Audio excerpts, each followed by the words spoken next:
Nice.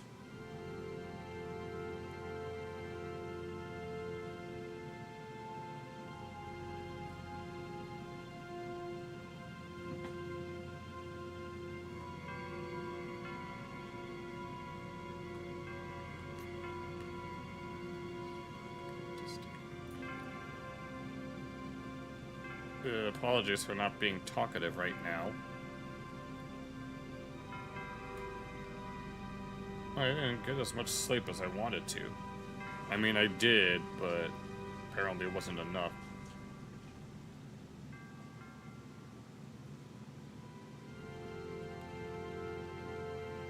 That's nice.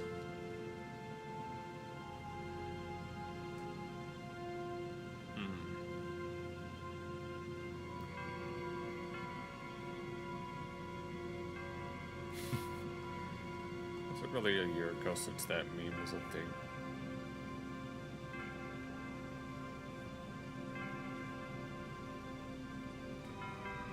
I'm endlessly scrolling through YouTube again,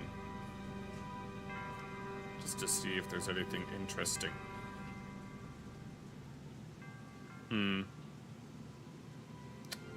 I mean, I have things lined up for tonight. But that doesn't mean that there aren't other things we could look at.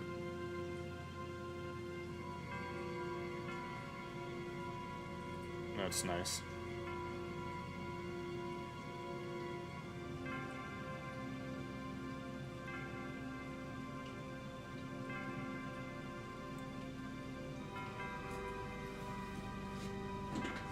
Ow.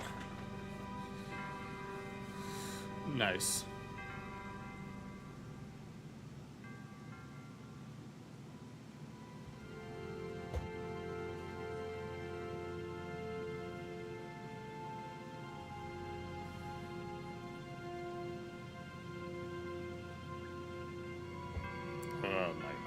Feel heavy.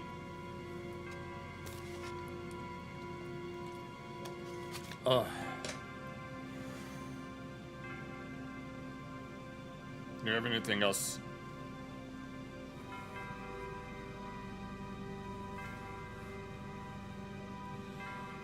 I don't really have anything to talk about right now, though.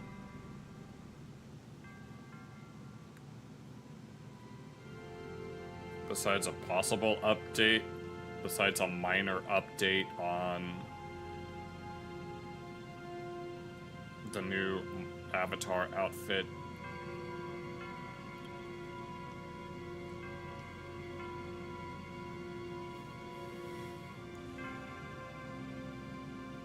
Namely that one of the reasons it's been taking so long is because apparently there was an power outage and they needed to install solar panels, and they won't be done till Monday. Which means it'll likely be done Wednesday at the earliest. But I'm holding my breath for I'm not holding my breath for that. It'll be done when it's done. I don't want to have to make promises that I can't keep.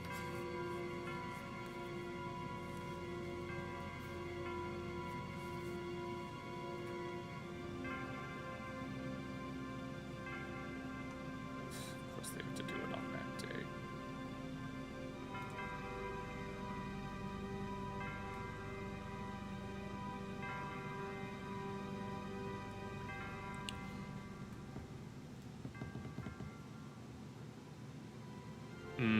I hope you're doing alright, Pinnacle.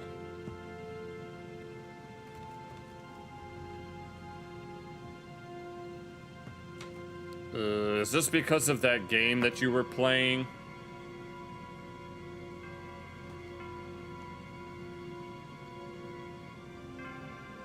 is it something else?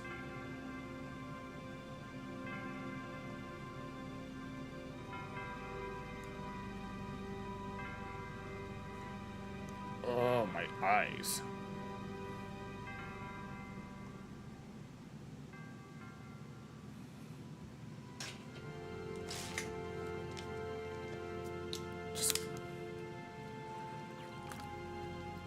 Ugh.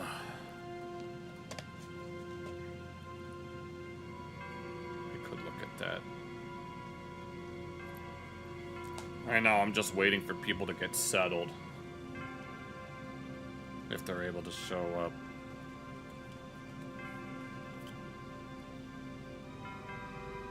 I don't know what they use at the Olympics. It's not a gun, is it?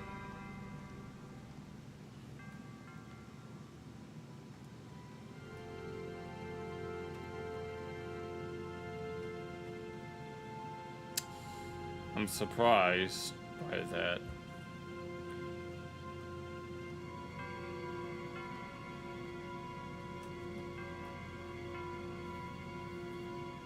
Well, just remember at the end of the day, it's just a game. Even if people take their game seriously.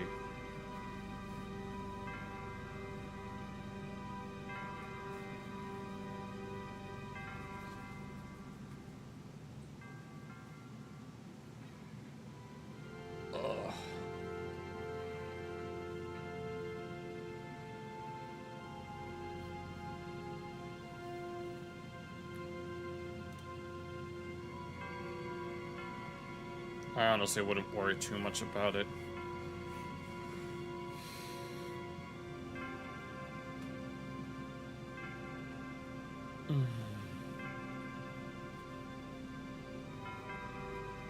I'm sure you didn't get disqualified. I doubt that you would have to worry about that.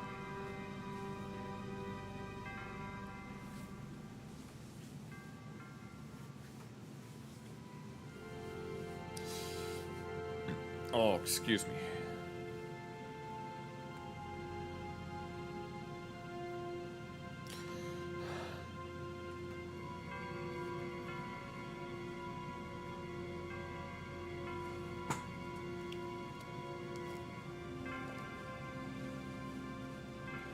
Oh, look. Let's go. Oh, yeah, I've been enjoying Stardew Valley. I'm still trying to figure out how to do stuff, but I've been getting there. Yeah, we'll be taking a look at Chew on Head's latest video that I didn't get recommended until earlier today, even though it was uploaded yesterday.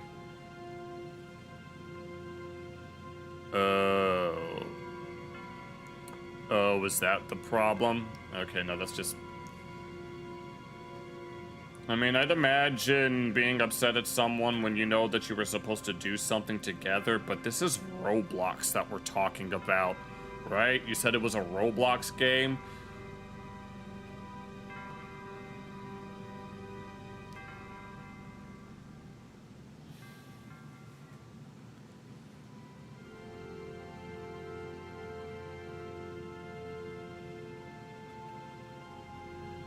Tell them that it's just a game.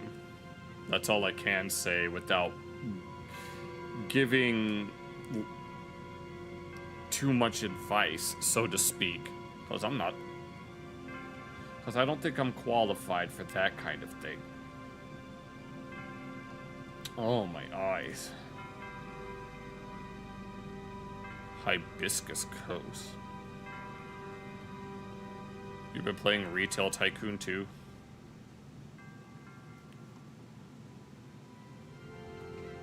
No, the two of you were talking about it yesterday, weren't you? Oh. Oh, I know that feeling.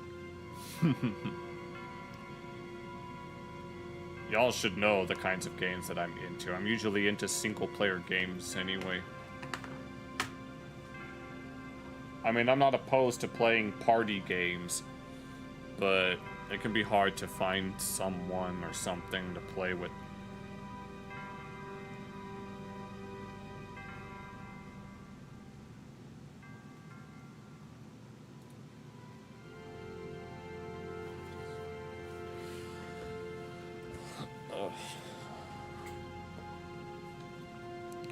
Alright, let's see. Yep. Alright. I just need to make sure that I'm awakened a little bit before we move on. I still have all this water over here.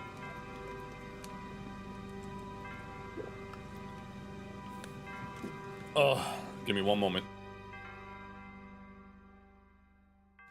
There we go.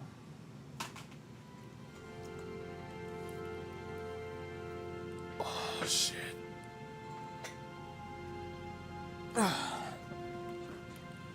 Okay. Does anyone else?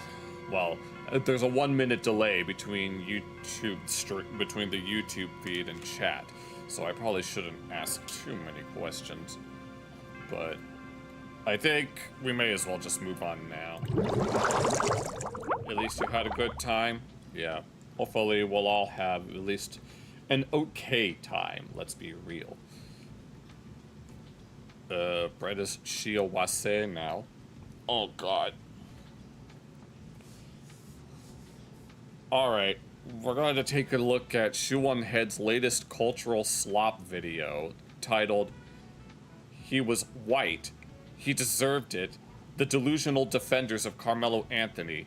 And for those of you that don't know who that is, he's a black kid that stabbed a white kid, and that's all you need to know. And people are defending him solely because he was black and not because other reasons. But it was something that happened, it was either last year or 2 years ago. Let's just say he's the type of person that the Boondocks would make an episode about in order to call out not only him, but the people that would support him. Which is one of many, many reasons that we need the Boondocks now more than ever. But obviously the signs have shown that it just simply can't come back. With all of the drama that happened behind the scenes with like Sony and the passing of Granddad's voice actor, it's just the reboot that they were supposed to make was just never meant to be. But that doesn't mean we can't at least talk about it in this context. So, strap right in, boys and boys. We're going to continue on with Shoonhead's ever-evolving journey into the cultural zeitgeist.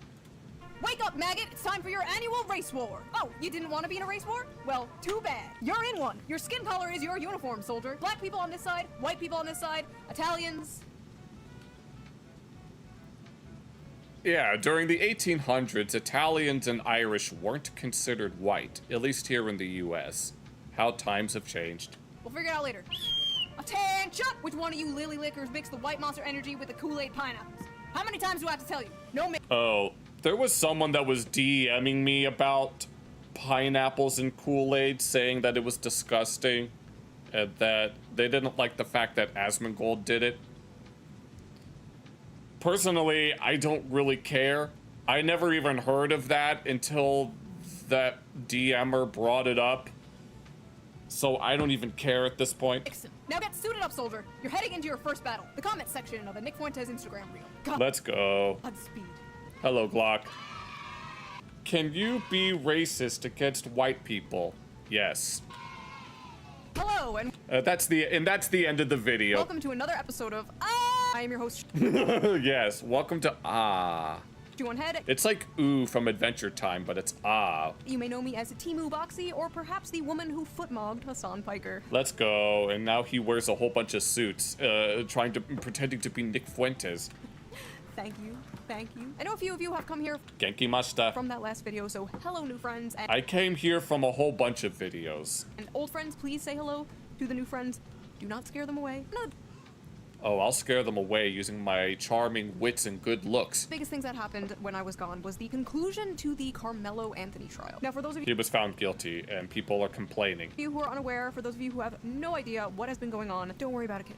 No, but what happened was last year during a Okay, it was last year. Texas high school track meet, Carmelo Anthony, a 19-year-old student, and Austin Metcalf, a 17-year-old student, got into a heated dispute after Carmelo entered Austin's tent, which was like a rivalry schools tense, an argument Yeah, that's what happened, and she's about to explain it right now. followed, and then allegedly Carmelo said, "Touch me and see what happens," and so Austin shoved him, and Carmelo pulled a knife out, and yeah, Austin then passed away in his brother's arms. Court argued that that use of force with a knife was completely unjustified, that a single shove did not justify. Yeah, he even, Carmelo even admitted to the M word. I don't know if I'm allowed to say murder on YouTube, but there, I said it. A deadly response. During the trial, jurors listened to witnesses' accounts of the events, reviewed video evidence, and after a few days, the jury found Carmelo Anthony guilty, and he was sentenced to 35 years in prison. And you could probably guess what happened after that. Everyone accepted that outcome because they understand how the law works and they respect our justice system. No, they don't. Is what I would say if this were the Shoe on Head video. And here are all of the people. Here are all of the Boondocks NPCs coming out of the woodworks. These people think no. I'm gonna quote Huey Freeman real quick and be like, "What the hell is wrong with you people? Every brother that gets arrested is not Nelson Mandela." Yes, the government conspires to throw a lot of innocent black men in jail on fallacious charges, but Carmelo Anthony is not one of those men. Only good cracker is a dead cracker. Only good cracker This is why we need Uncle Ruckus too. is a dead cracker. I don't have an opinion. I don't have an opinion here. These kinds How many of these people have dads? of face-to-face emotion-rising shouting matches really do no good. In this video, we are going to discuss the insane reactions to the Carmelo Anthony trial, read some tweets, watch some TikToks, I don't want to read any tweets, motherfuck. as well as debunk a bunch of misinformation because I am just tired of seeing the same ridiculous, regurgitated talking points repeated ad nauseum by hundreds and thousands of people just believing it as gospel, hyping themselves up into a race war. No, I am not kidding.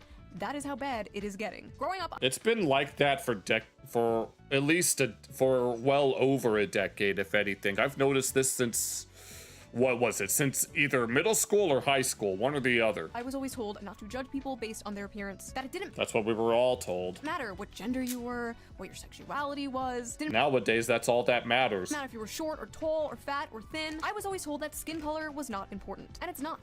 But you know what is important? Your skin's health. So, Oh, here's the but sponsor. before we get into the video, let's quickly give a shout out to today's sponsor, Henson Shaving. All right, I figured it was Henson Shaving. I thought, what's he gonna? Was she gonna be shilling this time?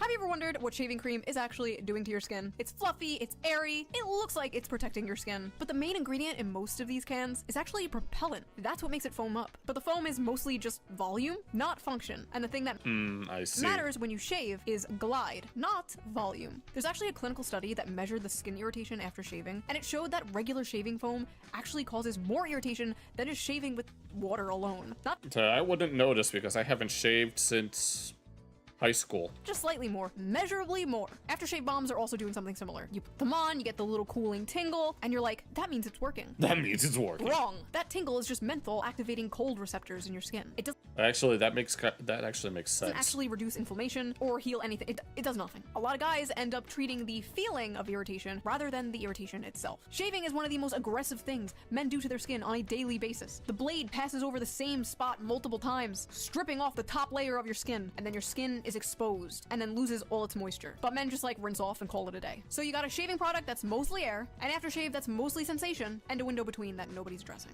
And that's where Henson's 3-step routine comes into play. Step 1, Alright. the cleanser. Clears your skin of debris and softens the hair for a smoother shave, followed by a shaving cream that skips the propellants and reduces the friction between the blade and your skin. The thing You guys should probably check this product out if you're interested in shaving. a shaving cream is supposed to do. And once you're done shaving, their post-shave balm helps hydrate and restore your skin's natural moisture barrier, supporting real recovery. I say this as I'm stroking my beard. Instead of just signaling to your silly brain that, ooh, something soothing is happening. So if you want a shaving routine that actually leaves your skin better off and doesn't just feel like it's doing that, check out Henson's 3-step shaving kit. Just head over to hensonshaving.com/June and use code JUNE at checkout after adding your kit to the cart to get free shipping on your order. I know a lot of Oh, just in time for the Shoe on Head. Let's go. Simply Lego was here. Now it's time to start the party. I mean, everybody's here, so it's time to start the party because you all gotta put your hands together so we can start this party. men just ignore skincare. And trust me, as someone who is going to be a dermatologist, men and think that Really? You're studying dermatology? Well, you learn something new every day. they're not aging until one day they wake up and they're their dad.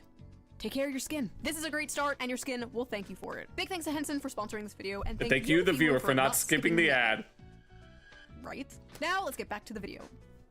So let's not waste any more time and get straight into this, shall we? Let's go. They found him guilty so fast right before Juneteenth. Of course, they have to resort to, you know, I've never even heard of Juneteenth until literally like 2 years ago. How long has it been a thing, like, honestly? Because I don't keep up with that kind of stuff. These folks playing in our faces. Well, maybe you shouldn't stab people. Carmelo's only crime was not allowing himself to get beat down by a white man. Carmelo will get out of prison. That boy ain't getting out of the grave. If he kept his hands to himself, he'd still be enjoying his white privilege today. White people are not victims of racism. You can't be a victim of a system you created. Hey, 23-year-old white guy who can't find a job and still lives with your parents. Did you Oh yeah, there we go. know you created the entire system we're in right now, and therefore it's totally acceptable to hate you and be racist towards you? This is the same stupid shit they say to men, like, oh, you created the patriarchy. Like, who the fuck are you talking about? Joe Schmo working at Chipotle didn't create shit. The system isn't No shit.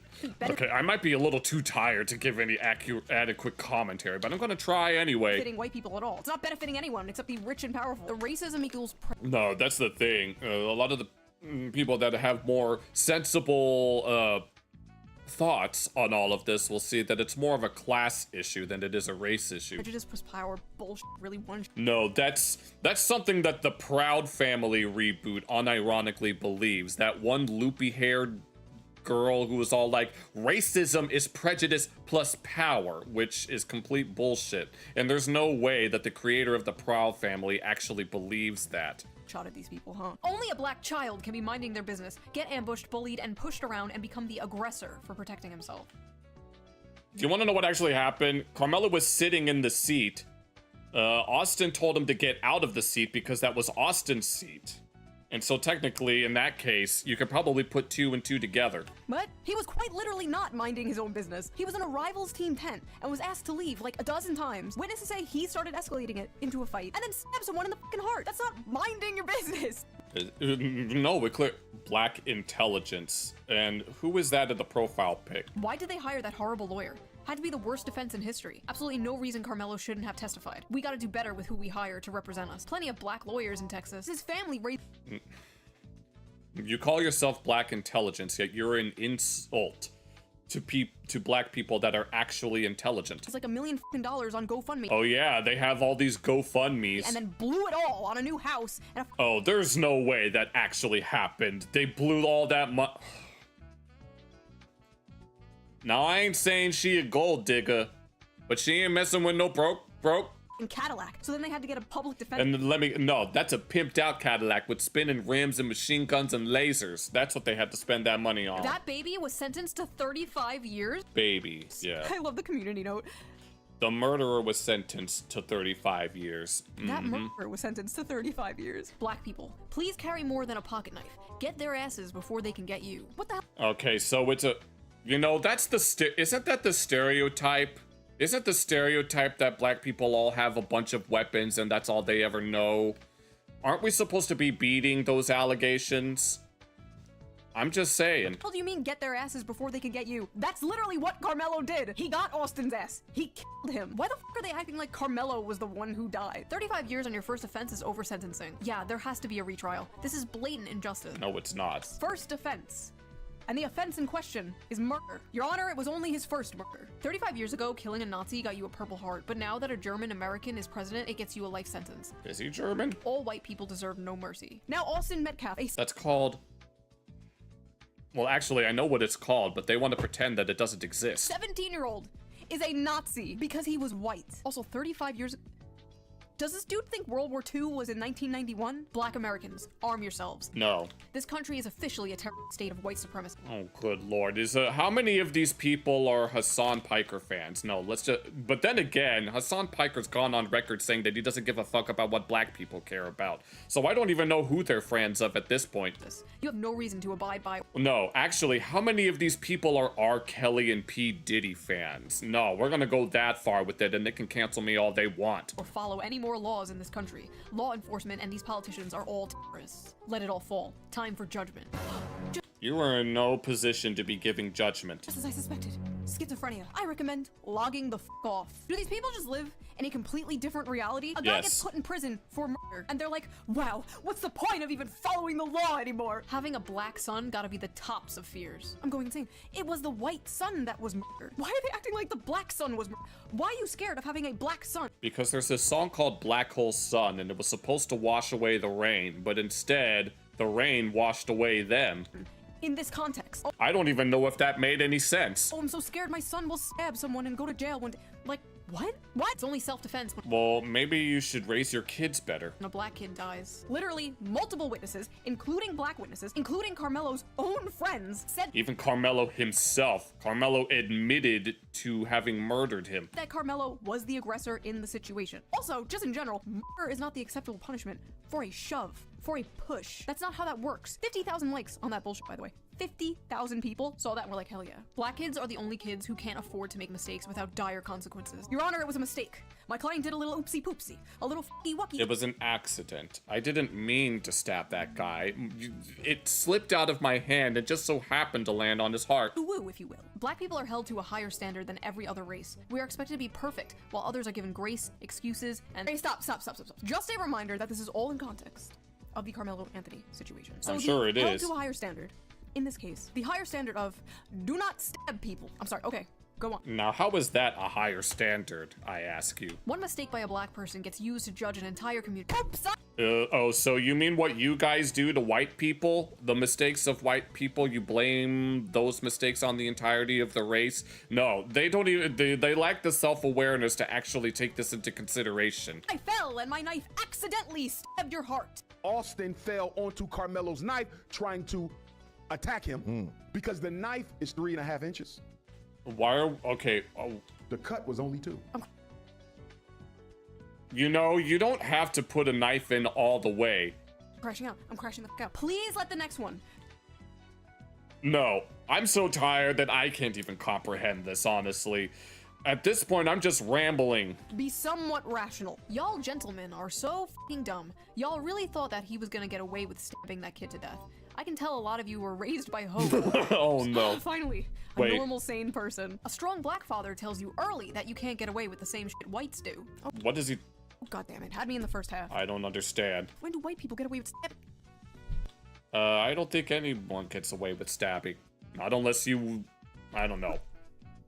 What is this? Where do these people live? Earth 2? Major cities more than anywhere else. Culture. When you get called for jury duty, do that shit. Make sure you do your part in serving justice. Every black defendant in every court everywhere is Carmelo Anthony. No, they're not. Every black defendant in every court everywhere is Carmelo Anthony. No, they're not. Every black defendant in every court case everywhere is a murderer. Are you And now, how would this work in a place like Africa, where most of the population are black? If there are defendants in those countries, are they also innocent? sure that's what you want to go with? I love how he's basically like, go do jury duty so you can go blindly support any black person regardless of what they did. What the like, I don't support every white person. Some of you are dumb. What I don't support every Mexican. Some of them are dumb. what's wild is this wasn't even like a cop kills black guy thing where like there This isn't a, well, this is a South Park episode. might be some debate about like police brutality and over policing and things like that. No, this was just straight up a black kid stab a white kid, and they're losing their minds because he's going to prison over it. Fascinating. Carmelo Anthony had been white, not only would he have not been convicted, there had never been charges. The only reason Carmelo Anthony was convicted was because we are a broken, fucking bigoted country.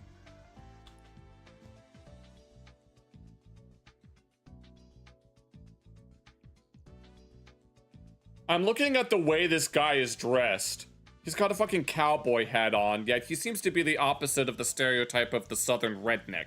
And Carmelo Anthony was black. Wow, thanks for the input, gay Colonel Sanders. That's one way to call him. Fucking hate the Yellowstone hicklib bit. Oh, I'm a big tough Yellowstone hicklib. Never heard that before. country cowboy. Y'all better not say them slurs around here. Yeehaw! Wow. I don't even know what the...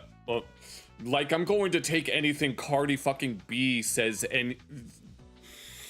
Like, I'm going to take anything Cardi B says seriously. I'm so tired. I can't even talk right now. No, she has a song about her wet-ass pussy. And you're going to tell me that I'm supposed to take this seriously? Nah. Just freaking wow. Disgusting. This is not justice. This is trying to make an example. Dear white people, don't let this verdict fool you. You'll still get fucked up playing the Austin games. Don't let this verdict of— So you'll get fucked up for trying to go back into the seat that you were assigned, only to find that someone else is there and you tried to get them off. a guy who stabbed someone fool you. You're still gonna get stabbed. What? Strong suspicion that a lot of pro Carmelo stuff I see here is some psyop. It's always a psyop. It's a false flag, don't you know? I'm not saying it's a false flag, but this is the perfect false flag. Bro, this is what I tried to tell myself for like 6 years about the online left. It's all a CIA psyop from the billionaires to make leftism look as unappealing as possible to the working class. Bro, of course. It's kind of working when you think about it. An all-white jury found a black boy guilty for defending himself. Fuck you, racist white pieces of shit. Fuck you, racist white pieces of shit. That sounds extremely racist. It's not racist if it's the ones in power, don't you know? The Proud family said so. Black people can't be racist, stupid hoe. It was not an You called her a stupid hoe. Don't you think that's a little sexist? all-white jury. There were Asian people, there were Hispanic people, and Oh, wait a minute. Wait, what if it's one of those white Hispanics that you've never heard about? Or what if it was a white guy that was born in Asia who happens to be fluent in one of the languages, but then moved to the US after the fact? the black people, they did ask to do jury duty in this case, turned it down because they admitted they would be too biased. Like, they literally said they would just vote not guilty because Carmelo is black. On one hand, I appreciate the honesty. On the other hand, what the fuck? If they Exactly. Totally not eating ice cream at 2 in the morning. say, can you be fair? But how could you, Jack, how could you be eating ice cream when there's racism going on? Don't say, no, I'm not finna put a black man in jail. Don't say that. Don't say, I hate white people and I don't care what he did. Don't do that. That's what people were doing in this case. Okay, and then everybody's like in an uproar because there's no black people on the jury when damn near half of the black people who could have been on the jury canceled themselves out. You know, don't do that. Y'all be regular. Overruled. Just be regular. Oh God. Just be regular. That's right, get in there and lie to the court so you Just can yeah. free a person because he murdered a white guy. Incredible stuff. Also, I like how they said, just be regular. Just be regular. These people would not know how to handle me. I'm just being honest. I'm a gay Mexican furry. They could not comprehend the amount of oppression that I face on a near regular basis. No, mine outstripped them of theirs.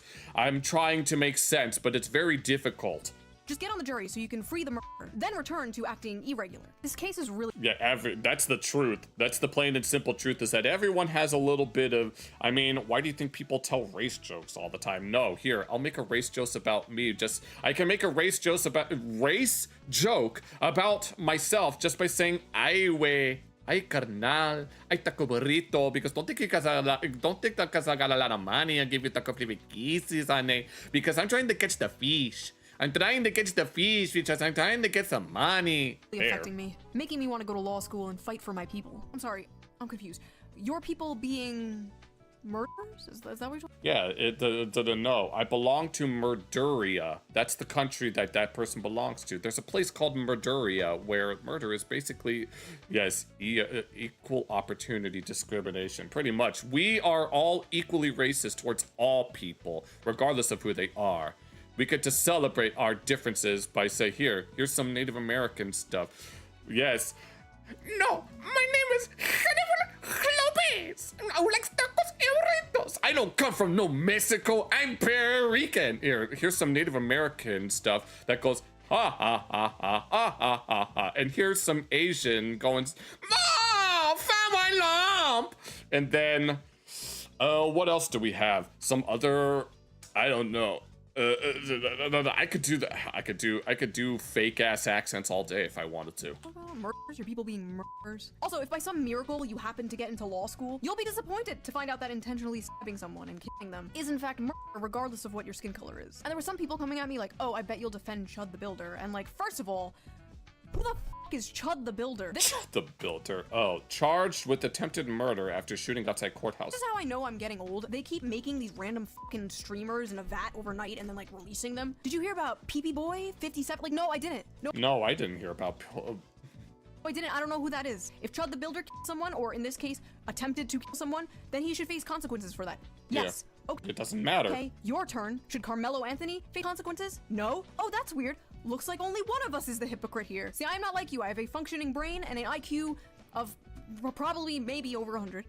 I don't know what my IQ is. I've thought about taking an IQ test on stream because I wanted to make a video about a certain someone that I haven't watched in a while, but then I realized that would have been a very, very bad idea, so I decided against it. Look at things on a case-by-case basis and not blindly support or attack something like a mindless drone. Let's go see what they're saying over on Blue Sky, shall we? No. Oh, hell no. No. I don't want to see whatever's going on in not heaven. Fellow white people.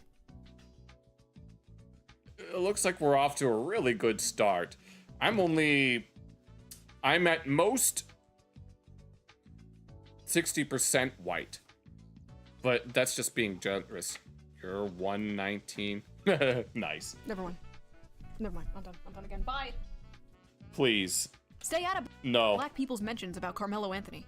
We are the reason not one black juror was seated. We are the reason.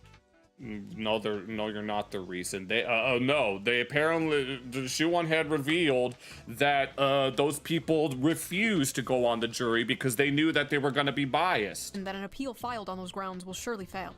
We are the reason Jim Crow is once again law of the land. Shut your dumb ass up. Oh my god, what has this country called? Oh, that actually reminded me of someone that I used to be friends with who compared certain acronym issues to Jim Crow because, you know,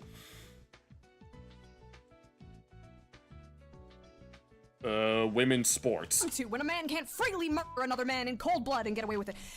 Literally Jim Crow. Yeah, white people cannot be trusted after this trial. What the actual is that is the question. Oh, Carmelo Anthony. Honestly, that 35-year sentence coming down on the teenager Carmelo Anthony felt like a proxy for a lynching. Why? No, these people need to get the hell out of their heads out of the 1900s. This is not the 1900s anymore. No, I remember, who was it? There was some video that I remember watching where back during like the early 2000s, race wasn't really that much of an issue, except in certain niche scenarios. But with the rise of the internet and social media, it suddenly became a hot button issue. Can we please go back to that time, back when the internet was at dial-up and you had those, the sound effect, you know which sound effects I'm talking about when it comes to trying to get onto the internet? Carmelo Anthony defended himself against two white supremacists. Shut your dumb ass up. Now that black people stand up for themselves, white fragility is taking over. They simply can't handle it. Okay, how many of these people have seen that Proud Family reboot? I'm gonna keep bringing it up because it's bullcrap. Himself from being lynched, and now he has to spend decades in prison. In racist country. Huh? He was being lynched? Yes. Do these people live in the Netflix adaptation version of reality or something? What? Yes, where everyone is race swapped, where everyone is replaced with diverse women. The South Park Panderverse, because you know, because I don't feel well, because the diverse woman Eric Cartman was all like, I told you I had horrible diarrhea because you made me eat KFC last night. Oh, but honey, you have KFC every night. Yeah, and I have horrible diarrhea every night, and all I wanted to do was play Baldur's Gate 3. What is going on? Stabby, jail. No stabby, no jail.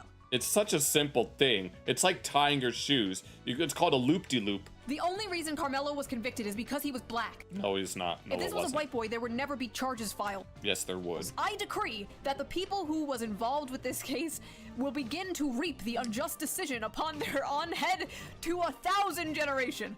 All you bigoted racist people. And all white jury, of course.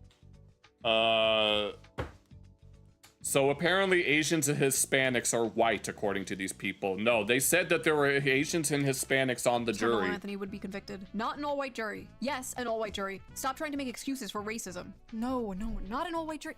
Who are they trying to convince? Other people or themselves? Anyone defending everyone. Carmelo Anthony knows that they're not defending him in good faith. Carmelo is obviously guilty of a murder that he intentionally instigated. Yes. Defending murders like this only hurts the black community. Exactly. We need to hold ourselves accountable and hold ourselves to a higher standard. Oh my god, a normal And what's the rest of this message? person on Blue Sky. Bro, what are you doing? Get out of there. You need to get the hell out of Blue Sky before it takes you away. Go, run! An all-white jury in Texas convicted Carmelo Anthony of murder. Proof that the US never ended the practice of lynching. They let the courts do it instead. You don't have to support what Carmelo Anthony did to recognize the problem with sentencing a child to spend 35 years in prison based off of the deliberations of an all-white jury. It wasn't an all-white jury. Said it again, award! Said it again, all-white jury! All-white jury! she's crashing out harder than me. I mean, I've been crashing out a little bit by bit. Or rather, my lack of a response, my silence at certain points. Silence speaks volumes sometimes, and that's why I stay silent in certain parts. It's time to play Horseshoe Theory! Exactly. The thing that iDubbbz doesn't believe in, even though he's the embodiment of horseshoe theory. Contestant number 1. Here is the tweet. Stop sending your kids to these race schools. Oh no. Oh, stop sending your kids to these black schools. Definitely a white supremacist. Oh, I'm sorry. The tweet is stop sending your kids to these white schools. What is a white school at this point? Is it a white majority school, or is it so basically what this person wants is for segregation to return. No, there was this movie that we watched that was about, I think it was about Ruby Bridges and how she was one of the first black students to attend like a all-white school in order to end segregation. And I remember some chants that were being recited that went 2, 4, 6, 8, we don't want to integrate. And I remember someone in my a classmate got in trouble for saying that out loud, and they blamed me for doing it because I said it to myself just for the lols more than anything. But it seems to me that these people want segregation back, which is very, very ironic. And it came from the account Dapper Domo, who is black. You know what that means? That's right, ladies and gentlemen. Into the pit! There we go. What do I win? Stop bringing non-black people into black spaces. That's segregation. Teach your kids to defend themselves by any means possible. Keep your black kids in black spaces as much as possible. These are the people that want to reinstigate Jim Crow laws. Keep your black children away from these devils. If we had segregation still, none of this would have happened.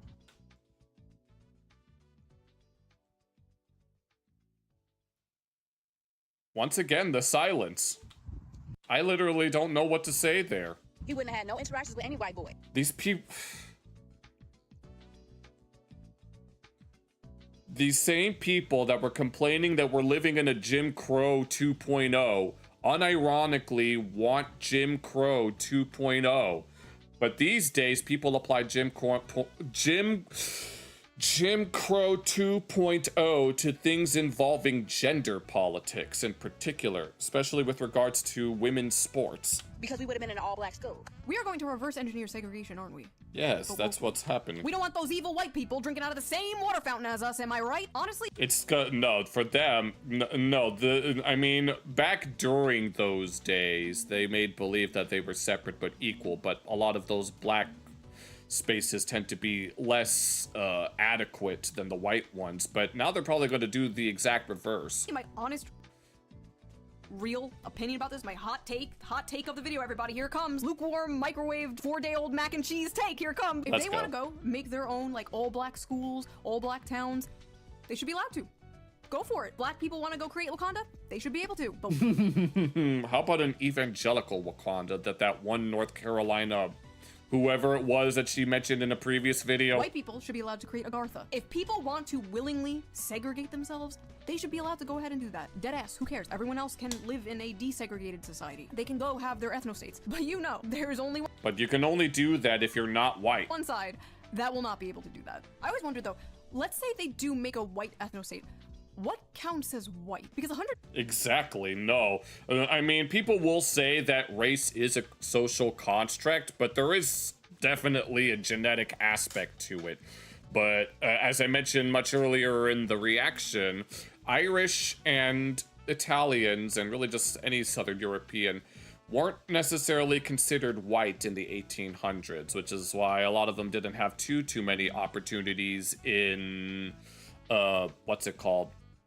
Like in places like New York, where there was like a large Italian presence there, but they didn't have, even back then, oh my god, I'm too tired to speak, this is unfortunate, but you guys know what I mean. Years ago, I would...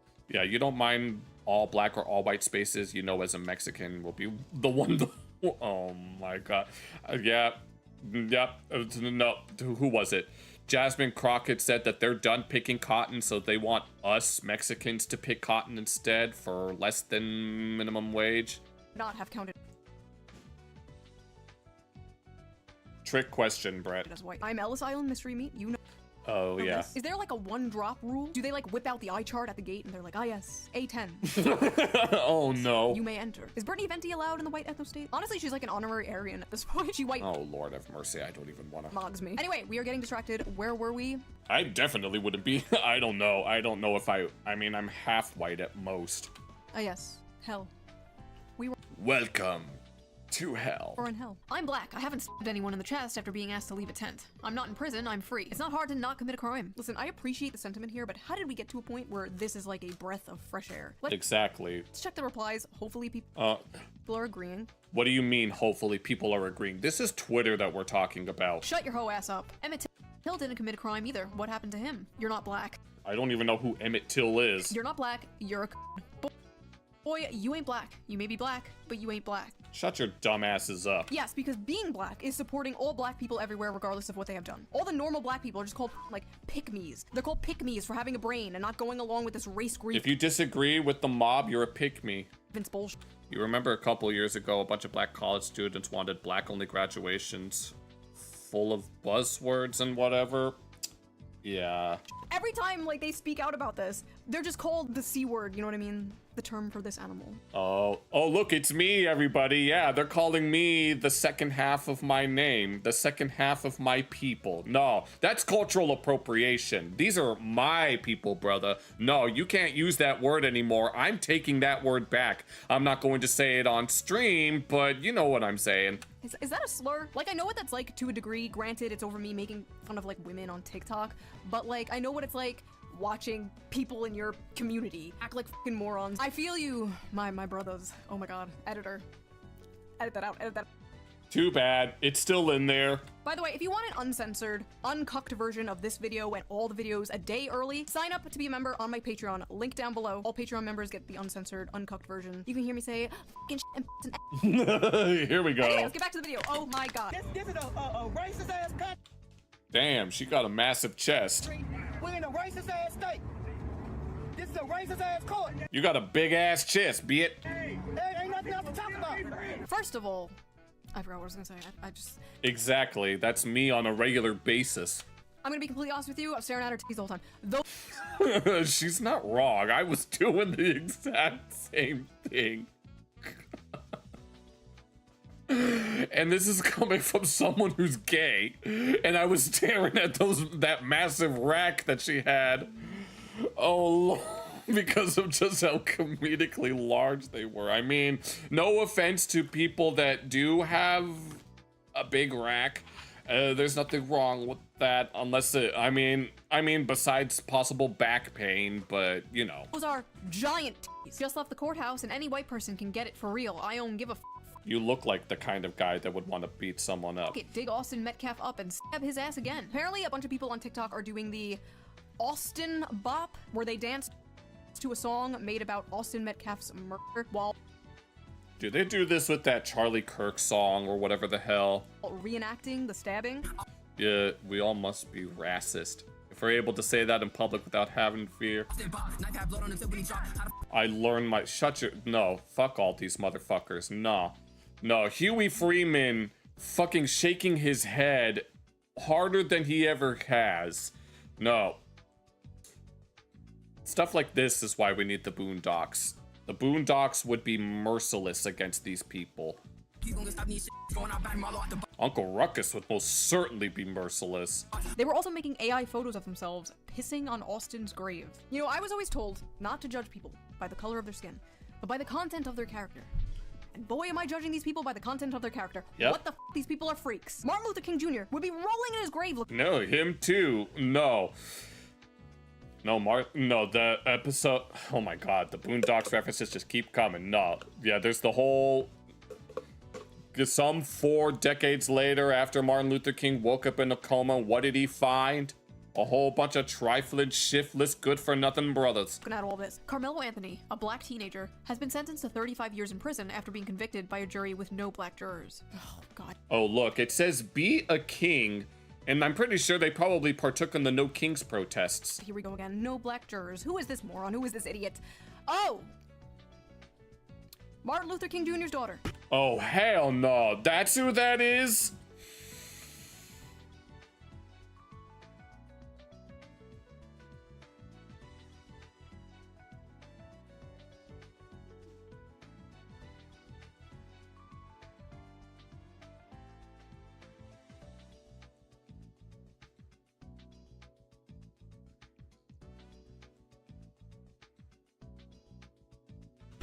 Wonderful, awesome. I'm done.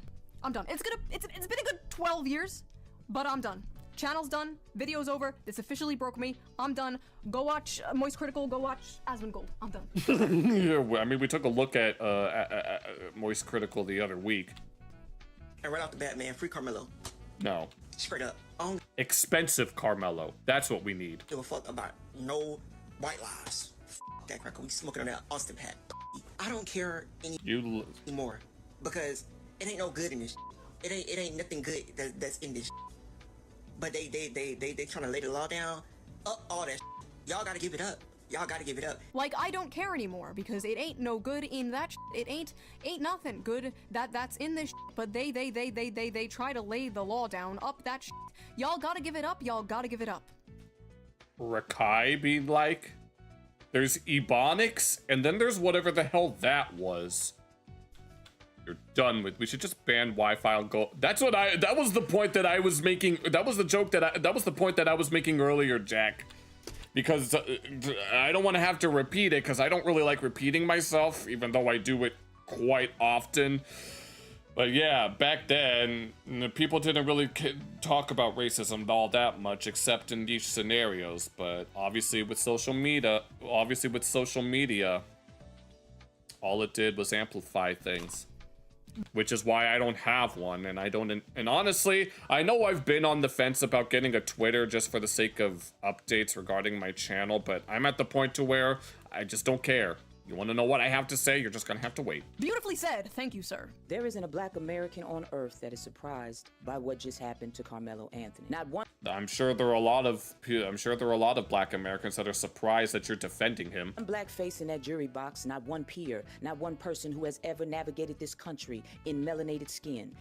I have melanated skin, and I've done pretty well for myself. And if you think that doesn't matter, then you haven't been. But then again, I probably don't have enough melanin in my skin. Paying attention to the last 400 years of American history, because you. I don't think you've been paying attention either. Don't want to. This is not new. This is the system working exactly as it was designed. First of all, the Black Panther LARP is cringe. It's oh lord. Gotta go. This isn't the 1960s. You aren't protesting segregation. You're making a fucking TikTok video, okay? Second of all, this is the system working exactly how it was designed. Yeah.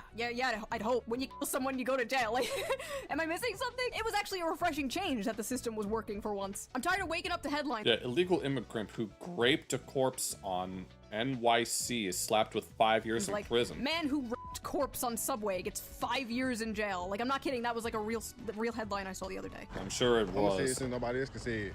Austin, glad your ass dead. Austin, fuck his family, and I hope they get this message to have a good day in here, Austin. Did you hear that? He just confessed. Uncle Ruckus is gonna press full charges. I hope you over there burning up, bitch. I'm so proud of y'all for kicking that white boy. Here on this channel, we don't support violence against others.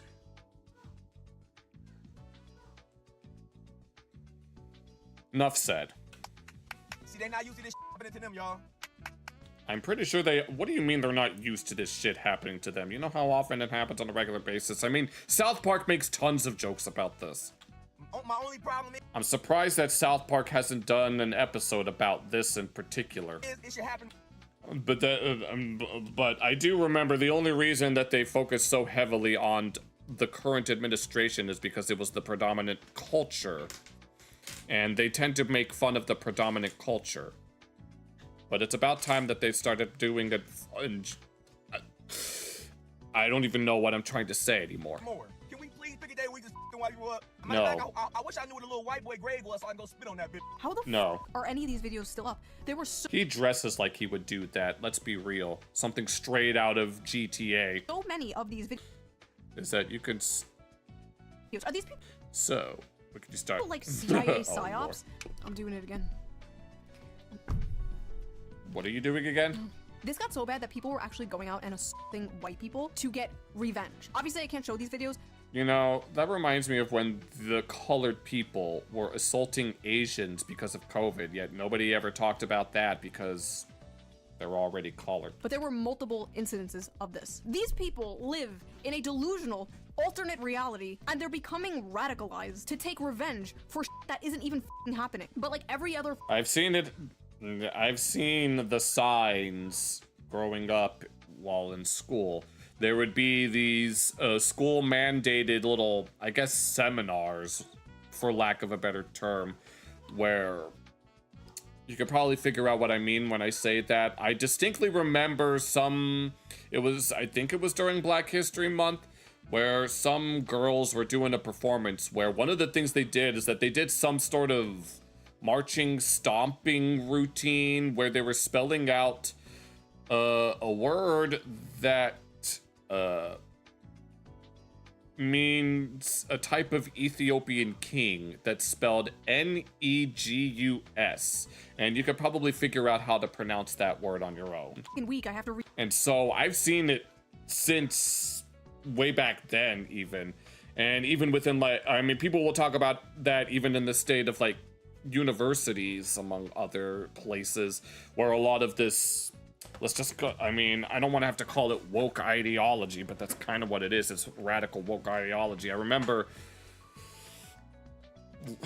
oh my god, there's so much to talk about, but I feel like that I don't have enough time, so it's very difficult. Read another stupid New York Times article about how, like, 20-year-old white boys are being radicalized into the alt-right because they... Yeah, it's not okay. No, it's okay when 20-year-old black guys are being radicalized to the alt-left, but it's not okay for white boys to have the same thing happen to them. Watch Jordan Peterson or something, like, you. And, like, people have been so brainwashed to believe that they're racist because they post, like, edgy memes. No, you're not f***ing racist with your 4chan memes. These people are racists. You're like a level 1, maybe level 2 racist. These are like level 9 racists. You have no idea what— Probably level 2 at most. What racism is.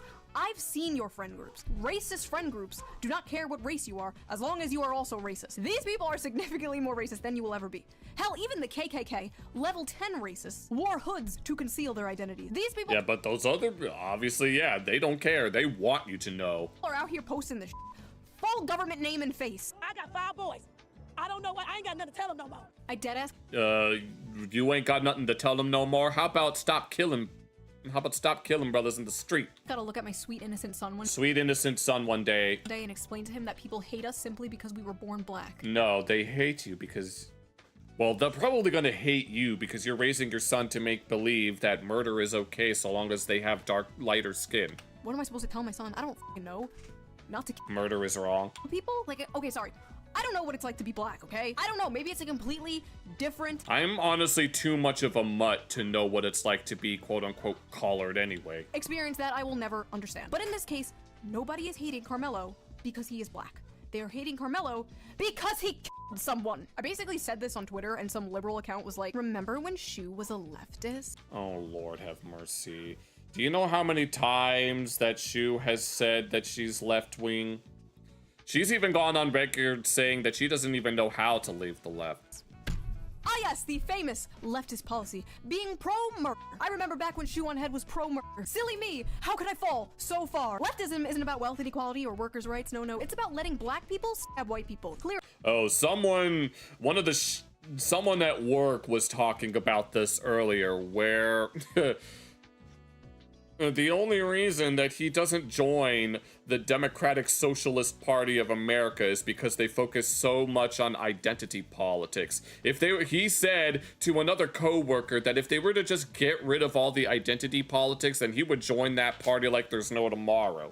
But because of all the identity politics, he doesn't want anything to do with the Democratic Socialists. To be completely honest, I have seen what being a good leftist is to you people, and with all due respect, you f***ing no thank you. We also know now that yes, Carmelo Anthony may have had a tool in his backpack that a tool. No, he shouldn't have. It's not a weapon, it's a tool. I mean, any tool can be a weapon. I'm holding a pair of scissors right now because I need something to mess with so that I can keep my hands busy while I'm talking to y'all. And would people consider a pair of scissors to be a tool? I think it would be more like a... No, I have a little mini wrench here. The little tiny little hex wrenches. You could poke an eye out with something like this. There, I just dropped it. Any tool can be a weapon. Hell, your hands are weapons. Your body is a weapon. Your clothes are weapons if you know how to use them. Brought it to a track meet but it was there. It had a 3.5-inch blade. But also in that backpack, he had snacks. Irrelevant. He had school puzzles. Irrelevant. And he had a cross. Irrelevant. Okay, now that's just blasphemy. Thou shalt not murder. Apparently that commandment doesn't apply. Your Honor, yes, the defendant may have had a knife, but he also had Cool Ranch Doritos. And he had Jesus. I rest my case. Real lawyer, by the way. That woman is a real lawyer. There were thousands and thousands of videos and tweets just like this. You probably get the point. These weren't just like cherry picked. They were everywhere. But it wasn't just Twitter nobodies and blue sky nobodies. There was also sitting Congress people saying this insane. Yep, even them. Black women live in Which one is this? Is this Jasmine Crockett? fear and agony every single day. A fear and agony that I promise you, the Metcalfs probably never spent a day living that way. Yes, someone's teenage son was murdered, but please keep in mind the real victims here. Black women. I don't know what he had. It was like it seemed like it was a multi-tool, almost like a. So then now they're just making. I don't know if it was a. Maybe they're. Like with the, like with. Yeah, well, they're like. She's like. They're trying so hard in order to try to play around the it. little scissors and everything and whatever. Scissors. You can use scissors as a weapon. So it was small. It was irrelevant. Your Honor, the knife my client used to kill the man was small. What? By the way, I've not seen a single Democrat politician come out and disavow this idiot, so until then, I'm just going to assume they all agree. What's funny is they can't come out and disavow it, because they'll all be attacked and called racist. And Exactly, and they can't let that happen to their party. know it. This was a viral Substack written by a university professor. Are you ready for this? It's a university professor. Knowing how far gone modern universities are, I'm glad that I know my dad wanted me to go to college. So he said that he would pay for my student loans, but I'm glad I didn't. Dear Jeff Metcalf, your son is dead because you failed to teach him that black boys have boundaries. No. I'm too tired to respond to this. Yesterday evening, Jeff Metcalf, the father of Austin Metcalf, used his victim impact statement to address Carmelo Anthony directly after he was sentenced to 35 years after the court treated his act of survival as Survival. All he did was Austin told him to get out of his seat, tried to grab him to get him off. As murder. The elder Metcalf reportedly described Austin as a boy, twin, son, leader, true warrior. He remembered him as a baby grabbing his finger. He talked about teaching him to fish, watching him take his first buck, and seeing him grow up too fast. He spoke of a scholarship created in Austin's memory, and said his family has been robbed. And right there, his own words, Jeff Metcalf told on himself. What? In your own memorial language, you told us about the kind of white boyhood Austin was raised inside. Oh, I just read the rest of this. I'm fucking rolling my eyes right now. Here, can I do that with my avatar? Is it working? I can't tell. It was a boyhood steeped in conquest language, hunting rituals, warrior fantasies, masculine toughness, and the romance of force. You told us about a child. Says the people who a lot of them are all like into gangs and guns, which are stereotypically manly. Praised for not just being kind, curious, gentle, or careful, but for becoming a leader and a warrior in a racist culture where those. What are we doing? I don't know what we're doing.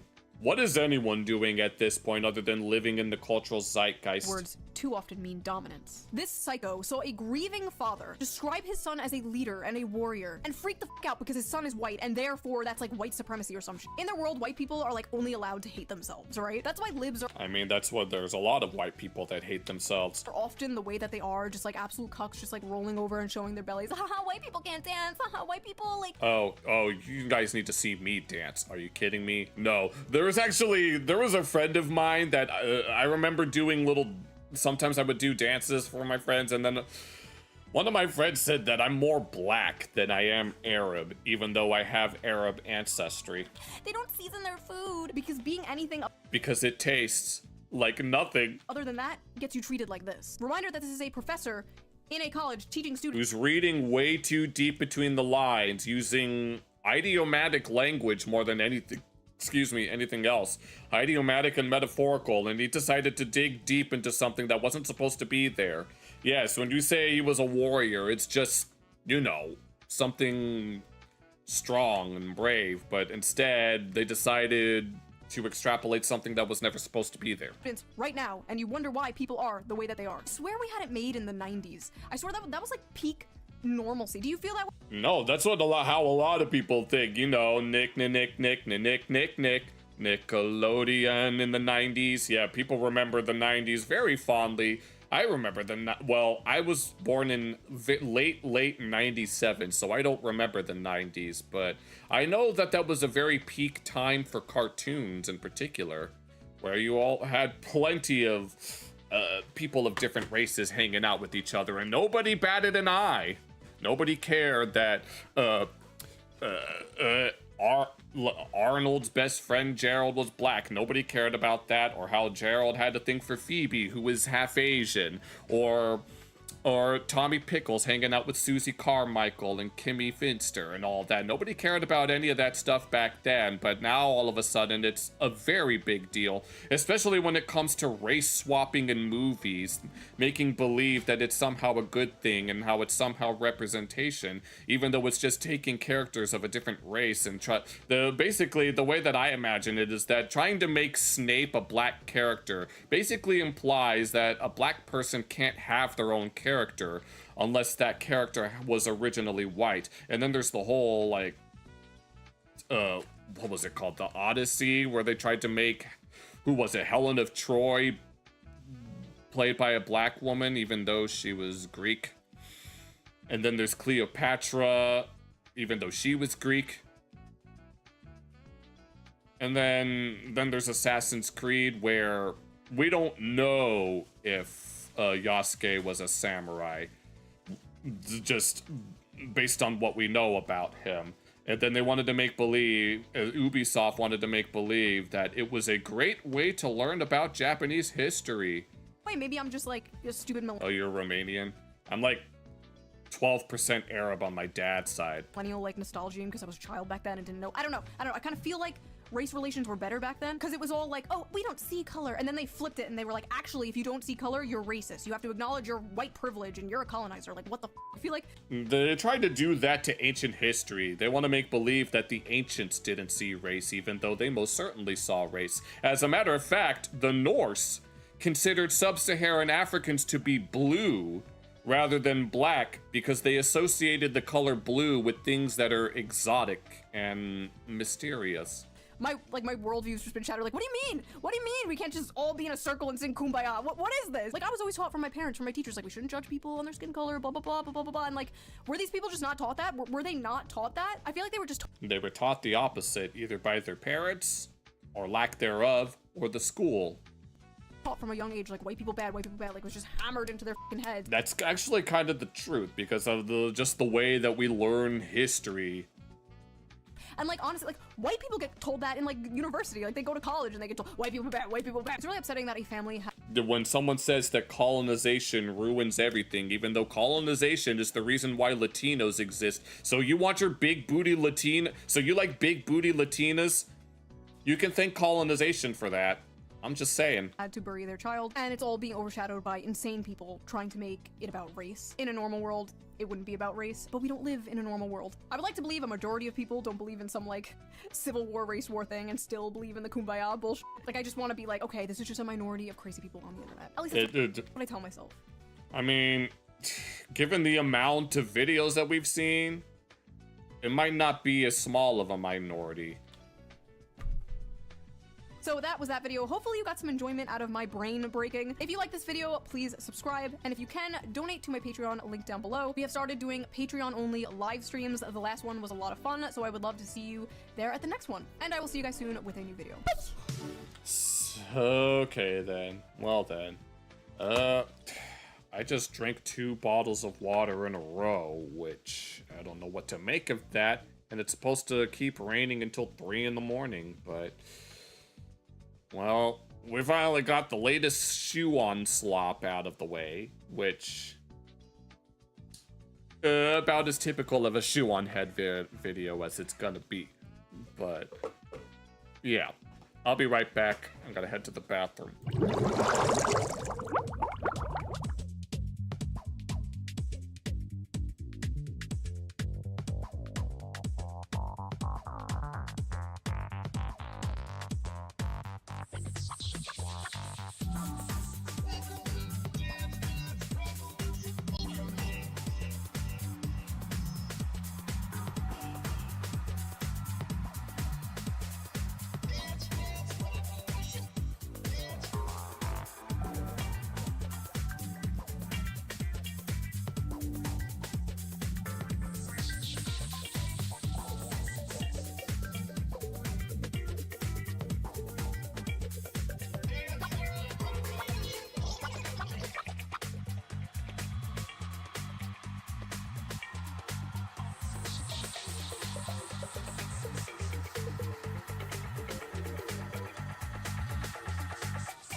Okay, I'm back.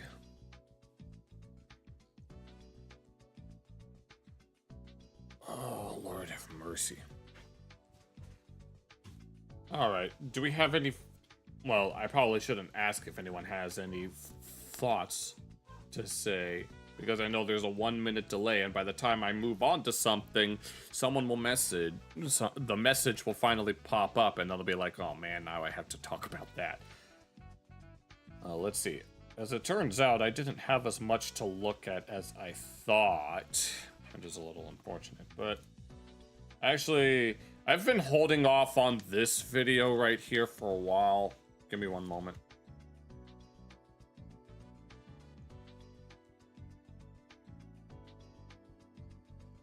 And it's this Religion for Breakfast video about what the Odyssey gets wrong about Bronze Age Greek religion.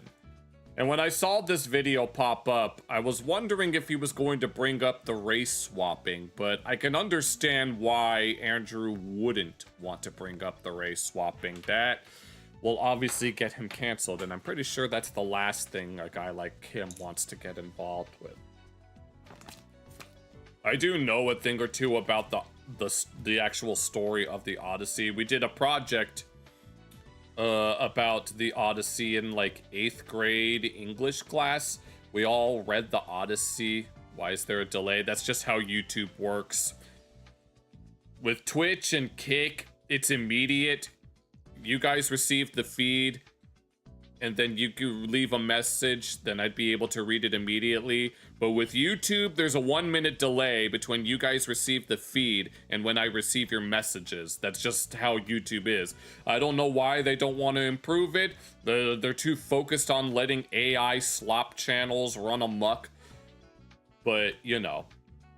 But, yeah, in the 8th grade, we all read, or we all studied the story of the Odyssey, and we had to do little projects on it. I made a poster, but I don't remember the grade I got on it because I just didn't care. But let's go ahead and just at least look at something a little more lighthearted rather than whatever the hell we just took a look at with Shu. So I want to see what exactly they got right and wrong outside of the race swapping. A lot of people are mad at... I don't use Twitch because Twitch doesn't enforce their rules consistently. Like Nina Lynn, the degenerate streamer Nina Lynn, who assaulted 2 guys live on her streams, got like a 1-day ban, and then she came back, and then she was causing a ruckus in New York and got what was supposed to be a permanent ban, but she came back like a week later. And then there's the Hassan Piker orbit. They say, like, he advocates violence and supports terrorists and shows terrorist propaganda, yet he's never really gotten banned for any of that. So they're just more...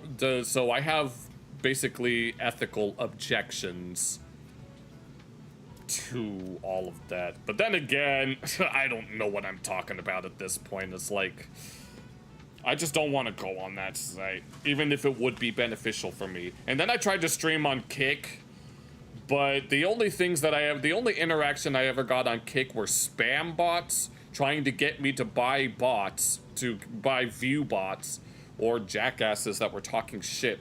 Director. So, yeah, everything is evil. There is evil amongst us.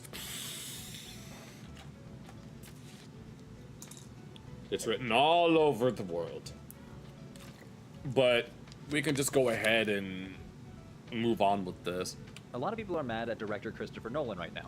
When the first trailer for his Odyssey dropped, Matt Damon as Odysseus showed up wearing this. a bronze helmet with a big red horsehair crest. And the historical accuracy crowd descended, because this is an anachronism, which just means something in the wrong period, like a Roman gladiator checking his Apple Watch. Let's go.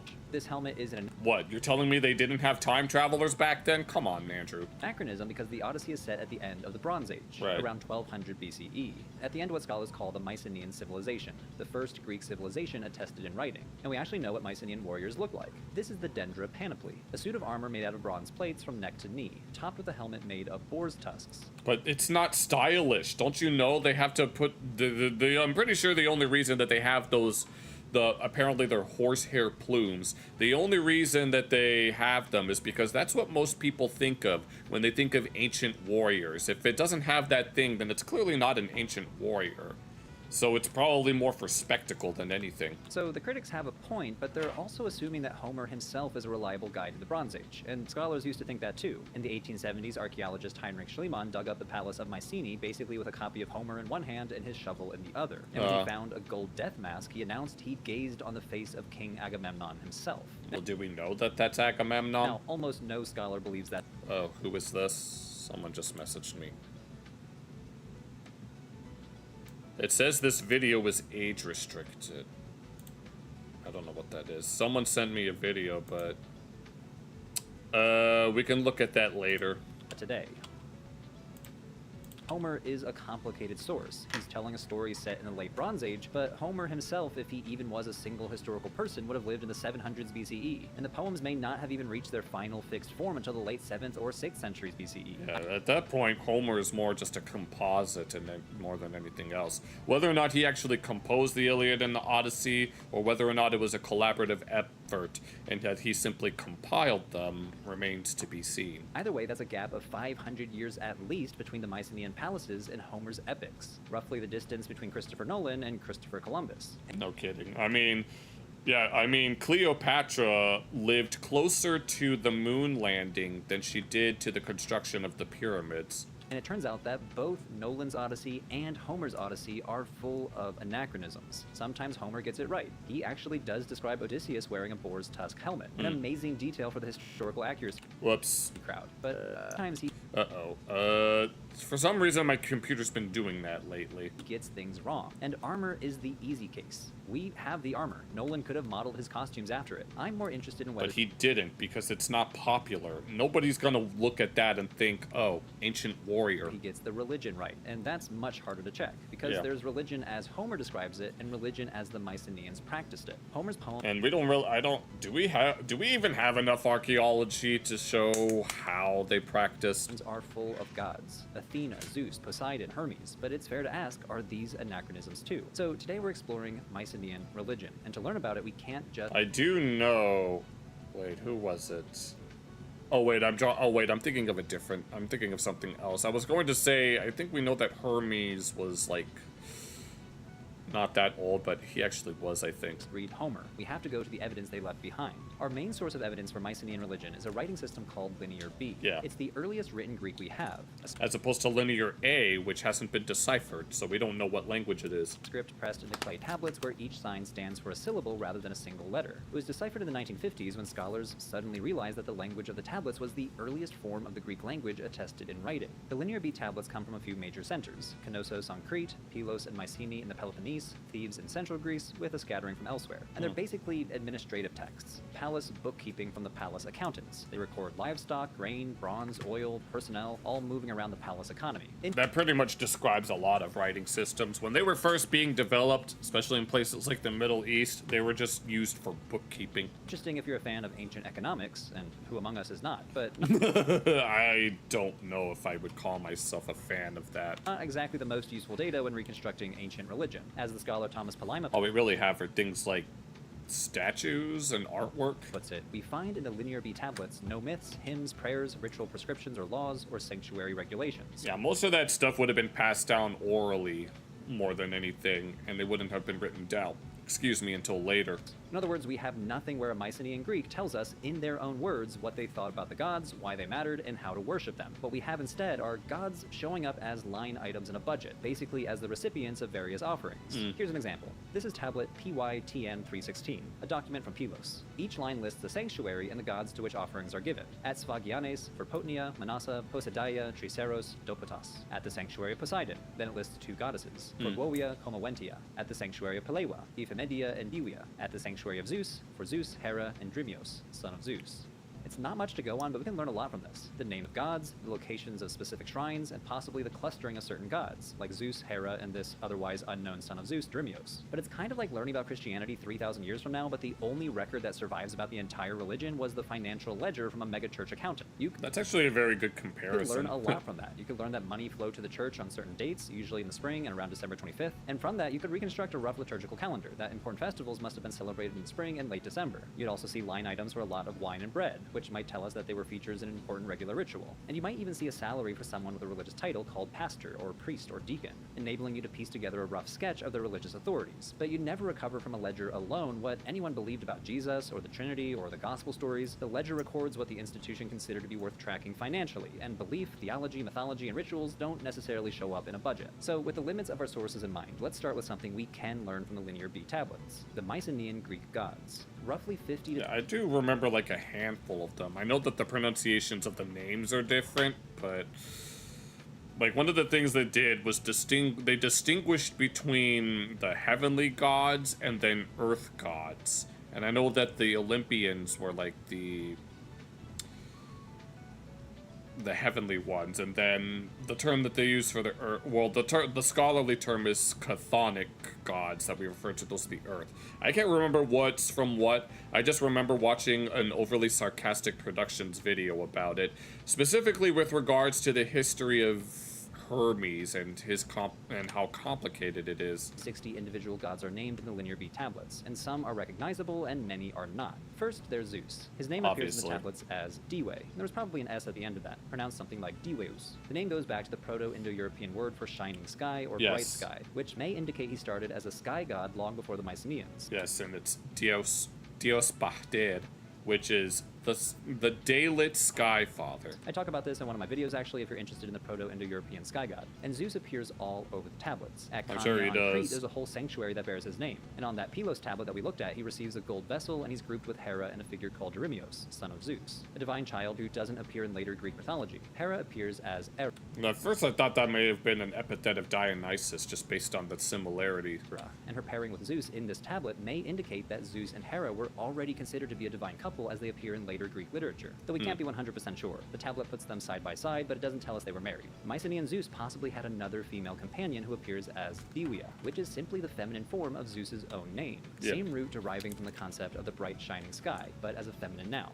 A goddess. On that Pylos tablet, she has her own shrine just like Zeus. So the Mycenaean Zeus comes with a kind of female double, but we have no idea about her nature or her relationship with Zeus. I'm trying to think if there are other goddesses that have that same feature. By Homer's time, she had vanished. No Greek myth mentions her. Dionysus also shows up in the tablets as Dionyso. His name means something like son of Zeus, which fits a tablet found at Khania in Crete, which records him receiving an offering of honey inside that sanctuary of Zeus. So that's the rough sketch of Mycenaean Zeus. A sky father, a possible consort with Hera, a forgotten female double named Dilia, a forgotten divine son named Drimios, and Dionysus. And even though Zeus is the king of the god in later Greek religion, he might not have been the top god in Mycenaean religion. Oh, I think it was Poseidon who was the top god. He was originally an earth god, which is why like even in later mythology, Poseidon was associated with earthquakes because of this. And I think Poseidon's name literally means Lord of the Earth. That honor may have belonged to Poseidon, who appears as Poseidao. At Pylos, he is the dominant god, woven into the state religion. There's a whole series of Pylos tablets recording contributions of grain to Poseidon from named individuals, almost like a tithe to the god. No other deity at Pylos gets anything like that treatment. There's also a tablet known as UN 718, which records the provisions for a feast in Poseidon's honor. Wheat, wine, a bull, cheese, and honey all offered to him. The contributions seem to come from the highest figures in the kingdom, including the Wanaks, the king in Mycenaean government lingo, as well as from the second highest ranking official called the Lalagetas. and from the Deimos, the local community. So from this tablet, the entire social pyramid of Pylos from the top to the bottom donated food for Poseidon's feast, which scholars think amounts to state worship of Poseidon. And then there's Potnia, which we can translate as lady or mistress. In later Greek, the word Potnia survives mostly as an epithet, a title you tack onto a goddess's name, like calling Hera Potnia Hera, Lady Hera. And by the classical period, around 40 different goddesses bear that title. But in Mycenaean religion, Potnia seems to have played a bigger role. It can also mean something like she who has power, and the title designates a plurality of goddesses as Are we gonna have to censor this? I mean, he didn't censor it, so it's probably okay. And domains. There's the Potnia of horses. She's mentioned in a Pylos text alongside a list of men, which means she may have had a role in the military. I do know that Poseidon was also the god of horses. There's also Ceto Potnia, the mistress of grain, and Potnia Asiwia, Potnia of Asia, a goddess somehow linked to the western coast of Anatolia where the Mycenaean Greeks were already active at the time. And finally, on one tablet from Knossos, there's a phrase Athena Potnia, something like mistress of Athena, maybe mistress of Athens, Athena herself.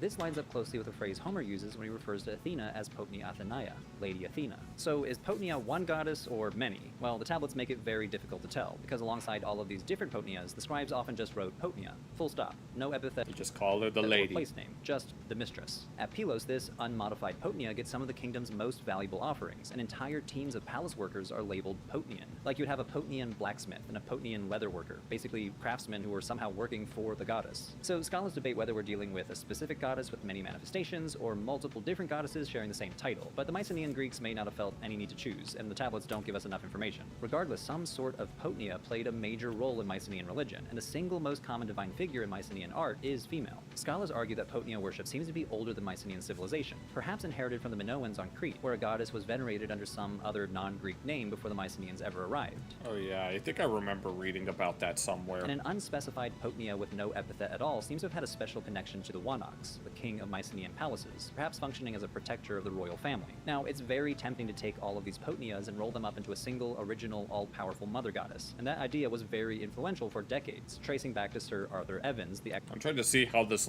I'm trying to see how this would link. Well, I'd imagine how it would link back to the Odyssey, but we'll get there eventually. Evans reconstructed Minoan and I apologize for not being able to comment too much. I'm either too focused on it or I'm still too tired. Mycenaean religion is centered overwhelmingly on a great goddess, with other divine figures often treated as her aspects, attendants, or subordinate companions. And even scholars today admit that if you judge the Mycenaean pantheon from the images alone, you might conclude that it was focused largely on a goddess. But as we've seen, the text name... I mean, that's what some people will say, like the author of Black Athena. 50 or 60 separate deities, male and female in roughly equal numbers, all receiving worship. Moreover, gods like Poseidon dominate in certain regions like at Pylos, and there are a bunch of different Potnias of different domains. So it's hard to maintain that a mother goddess was the central figure, and historians have largely dismantled Evans' model over the course of the 20th century. Other Olympian gods appear in the Linear B tablets, including Hermes, Artemis, and Ares, and then there are some notable absences. Two of the biggest names in later Greek religion are conspicuously missing. Aphrodite is entirely absent. Oh, that actually makes sense. I do know that Aphrodite was introduced, she was introduced to the Greeks from a specific island that was considered her origin or birthplace. And we know that she was based partially off of the Middle Eastern goddesses of love and war, otherwise known to the Akkadians as Ishtar and the Sumerians as Inanna. Only they decided to separate the love and war part. Like, those goddesses represented both love and war, but the Greeks didn't want those two concepts to be mixed up. Demeter is missing as well, at least under that name. The scholar Thomas Palima suggests that her role was already being filled by one of those Potnias we just mentioned, Cetopotnia, the mistress of grain. This may have been a goddess who covered the same ground that Demeter would later occupy. There's also a few probably is Demeter for being real gods absent from later Greek religion. The aforementioned tablet from Pylos lists a deity named Pelewa, which might mean dove. And we also encounter a figure named Enyalios. In later Greek, Enyalios is just another name for Ares, but in the Knossos tablets, he appears as his own god, receiving his own offerings. And there are also that's something that happens, is that people will conflate the gods with each other. I mean, that's something that happens in other polytheistic religions as well. I know that happens in Hinduism, where all of the gods are technically just considered one divine essence. Gods with clearly non-Greek names, like a god named Pipituna and another named Pade. But we know nothing about them except that they may derive from the Minoan pantheon, the Bronze Age civilization of Crete. Okay, so those are the gods of the Mycenaeans, but how did the Mycenaean Greeks actually worship them? The Linear B tablets give us a lot of names, and they tell us that oil went to Poseidon and wool went to Potnia Athana, but reading between the lines and with the help of archaeological archaeological excavations, we can also piece together the palace rituals that were going on. First of all, temples. Now, classical Greek temples are easily recognizable and found all over the ancient Greek world, but archaeologists have had a harder time locating and recognizing Mycenaean temples. But we know some sort of religious structure must have existed. The tablets mention sanctuaries for the gods controlled by the palaces called naoi, literally dwelling places of the gods. This word carried through to the classical Greek word for temple, nao. I want to say that maybe they weren't as pronounced or weren't as... not prolific, extravagant as later temples. Though we're not sure what they looked like. We shouldn't have watched this, but we're already in too deep, so we're gonna keep going. The best preserved religious complex we have is the cult center at Mycenae, tucked alongside the citadel and connected to the palace. Yeah, it doesn't look... yeah, if this is where it was, it doesn't look all that, like... I don't want to say extravagant because I think that's the wrong word for it. By a processional way. Archaeologists found a bunch of clay figurines there that possibly depict gods, as well as a fresco that some scholars believe is a goddess holding sheaves of grain. This may be the same Potnia of grain we just mentioned, and in fact that tablet bearing her name, Potnia, was found just next door to this fresco. Animal sacrifice apparently was a core ritual for Mycenaean religion in these palaces. It was for other Indo-European religions as well. We've seen the tablets mention food being gathered for sacrificial feasts in honor of Poseidon at the Pylos sanctuary, and archaeologists have also found burnt male oxen bones from the palace of Pylos. The bones were burned after the meat was removed, which actually mirrors later Greek religion, where burning the god's portion while the community eats the meat is the signature of the ritual called thusia, where you kill the animal, burn a share for the gods, and the community eats the rest. The word thusia does show up in Mycenaean Greek, but only in reference to offerings of incense, so it doesn't seem to yet refer to animal sacrifice, even though the ritual does seem similar. Mycenaean frescoes and administrative seals complete the picture, which depict bulls being sacrificed. Now, you've probably noticed that everything we've covered so far can be called state religion. This is because of the nature of our data, official state documents, and the archaeological excavations of the Mycenaean palaces. That's how it worked in the Middle East as well. So almost everything we know about Mycenaean Greek religion is the religion of the elite. The central figure in a Mycenaean kingdom was the Wanaks. And most scholars think... yeah, the religion of the elites is not always that of the people. The Wanaks... especially in terms of, like, personal devotion, whatever. People will have little statues in their own house, and they would only go to, like, major temples on, like, major festivals and stuff. And I know that within the Middle East, in Mesopotamia, a lot of the temples there, like the ziggurats and stuff, only the priests were allowed to enter those places, and that the common people just had to stay behind. Drew a lot of his power from religion itself. In fact, the title may have been religious in its very roots. Wanaks is not originally a Greek word from the Indo-European language family. Yeah, there was already a word for king, although it originally meant more along the lines of a tribal chief. It's a borrowing probably from the older Minoans, and the scholar Thomas Palaima argues that its root meaning may be tied to something like birth or regeneration. If he's right, the title might have echoed something closer to sacred renewal. And you can actually see this religious power carved into the most famous monument in all of Mycenaean. I mean, the concept of a god king is pretty old in and of itself. Like, even with, like, ancient Egypt, the pharaoh was not only the king of Egypt, but they were also a god of their own right. Greece, the so-called Lion Gate at Mycenae. It depicts two lions flanking what scholars think is an altar. Other Mycenaean-era art shows lions flanking a goddess, sometimes on a pedestal that looks a lot like what we see on the Lion Gate.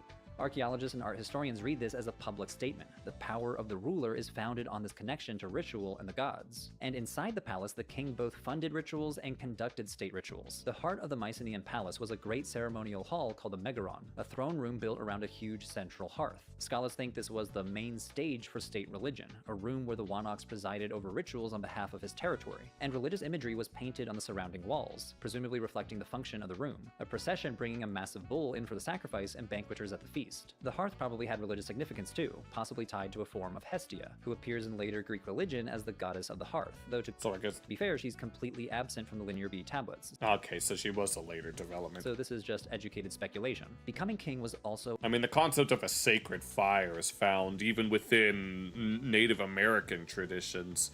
So the concept of that clearly even predates certain migrations across Eurasia. A religious event. A tablet from Pylos known as UN2 records provisions gathered for the initiation of the Wanaks, which was held at the kingdom's most important sanctuary, Sfagianes, the place of slaughter. And since the coronation was happening at the palace sanctuary, presumably the sanctuary's religious officials were presiding, which means that these religious officials had a hand in legitimizing royal power itself. As the scholar Helene Whitaker puts it, the Mycenaean elite used ritual in order to reinforce its claims to socio-political power. And these religious officials appear to have been a whole professional class employed employed by the palace. The tablets record a developed hierarchy, someone called a key bearer, a title that survives into classical times for an official with custody of a shrine, and someone called a sphagios, literally the sacrificer. Many of them held their own land, and some show up doing palace administration, so the highest ranking religious officials may have stood on the same level as the palace elite themselves. For example, one tablet from Pylos records a priestess named Aretha locked in a property dispute with the Deimos, the local community. The argument is over how to classify a piece of land. Aretha insists that she holds it on I want to make a joke about this, but I'm too tired. behalf of the god, which would make it privileged and tax exempt. But the community says, no, this is ordinary communal land with all the normal obligations. So basically she's fighting the town over her own tax exemption. So overall, what the tablets and the palaces give us is a portrait of Mycenaean religion from the top down. A king whose authority was bound up with the gods, a great ceremonial hearth at the center of his palace, royal initiations at sacred sites, and a whole professional class of priests and priestesses on the payroll of the palace, all of them leading massive state-sponsored sacrifices. It's vivid, but remember it's a lopsided view. What we're seeing is the religion the palace paid for, and therefore the religion that the palace wrote down in their bookkeeping. But ordinary people were obviously doing religion too. All across the Mycenaean world, in houses and graves, archaeologists keep finding small clay figurines, most of them female and only a few inches tall, with their arms folded or up over their heads. We should look at Venus figurines just for the lulz, if any of you know what a Venus figurine is. Let's call them Phi and Psi figurines, after the Greek letters that their shapes resemble. Nobody is sure what exactly they were used for, whether they were household charms or offerings or grave goods, but they turn up by the hundreds, and they're the best hint we have that religion reached deep into everyday life, well beyond the palace walls. They're probably just decorative. No, there was some guy who made a video a while ago about making fun of archaeologists for calling stuff like that ceremonial just as a default, where they made the argument that if they found some action where archaeologists would find an action figure thousands of years in the future, they take a look at it and they say that it's ceremonial, even though we know in our time it's a toy. The problem is the people who were using these figurines were not keeping records, so the popular household religion of the ordinary Mycenaean Greek is mostly invisible to us. So let's come back to where we started with Homer. Back in the mid- Okay, here's where it circles back around. 20th century, the historian Moses Finley argued that Homer is no reliable witness to the Bronze Age. I mean, he lived hundreds of years after it happened, so now that we know what Bronze Age religion actually looked like in Greece, how much of it survived into Homer?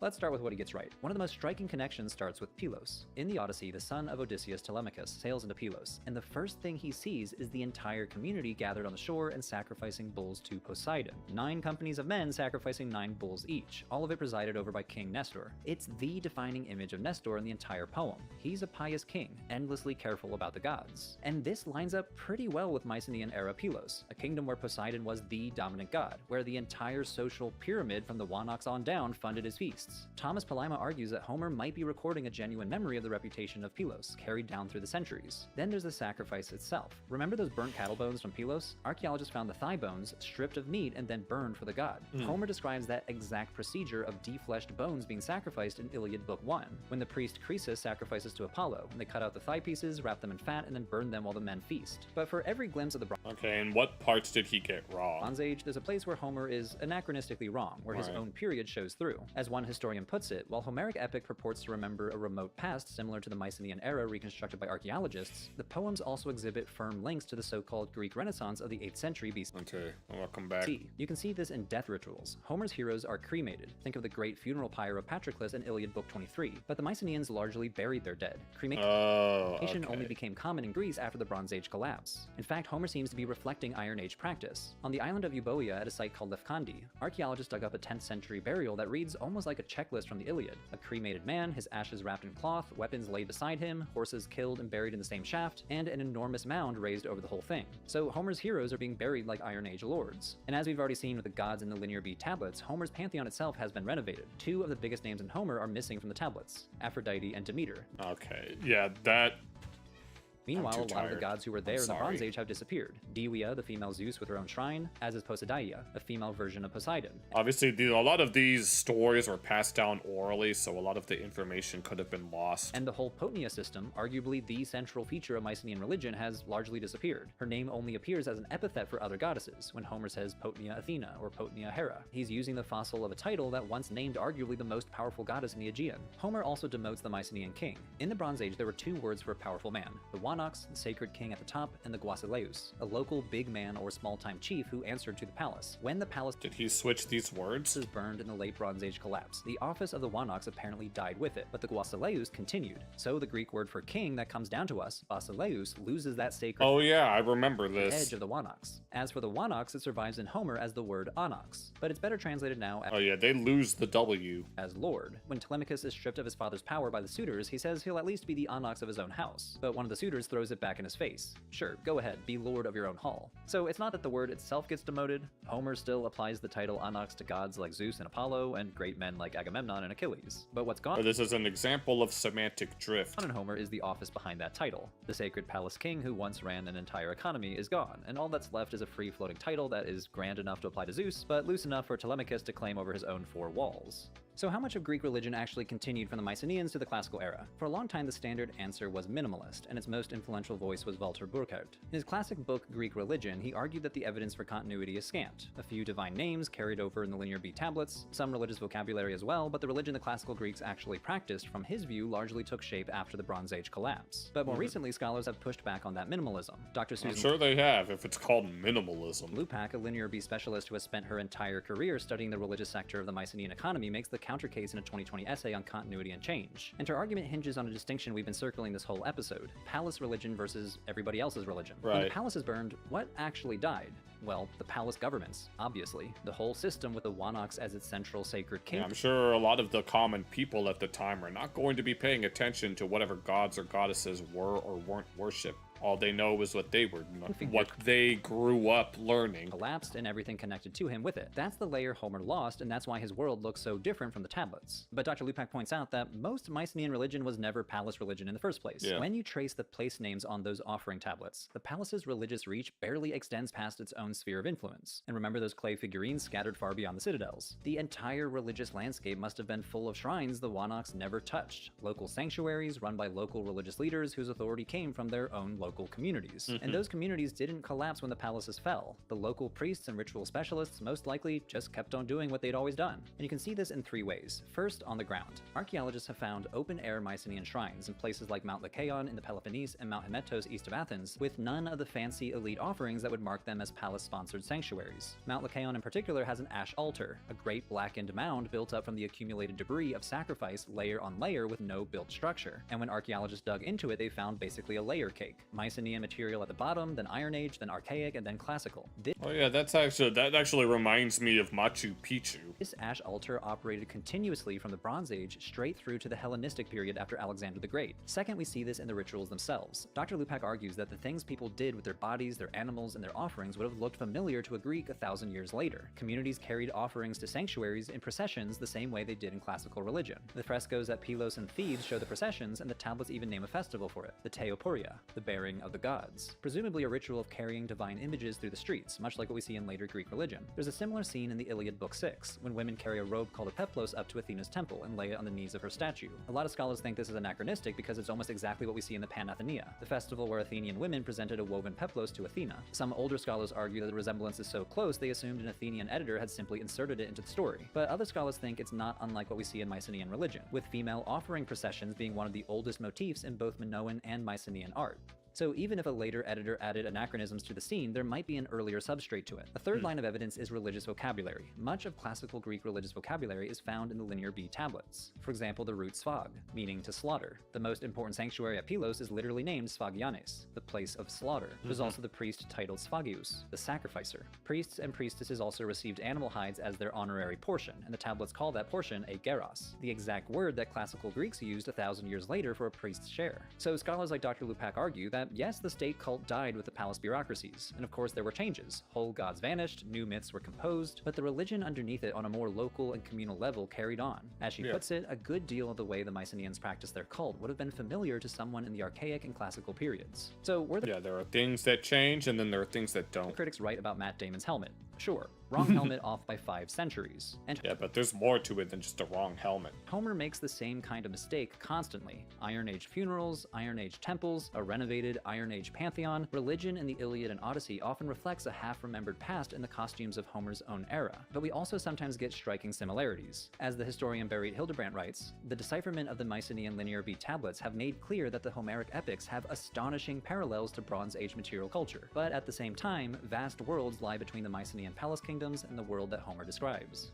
Homer was assembling a Bronze Age world out of fragments, ruined palaces he could still see in his own landscape, gods still worshipped with rituals handed down by his ancestors. Maybe he even saw a boar's tusk helmet held onto as a family heirloom. So I don't blame him for getting a few things wrong. Keeping a literary world consistent is very hard. If you've ever tried to build a world of your own, whether for a novel or a D&D campaign, you know exactly what I'm talking about. Which is why I want to tell you. Okay, that's that.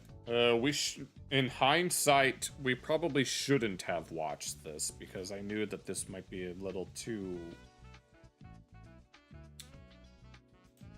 You know what I mean. Here, let me look for this video that someone shared with me. Because at this point, let's just go ahead and start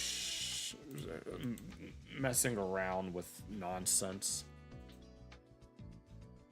You were just watching another video from his channel. Hello, Rhodey. You missed the shoe on head stuff, but you can always watch the rerun. Okay, what is this?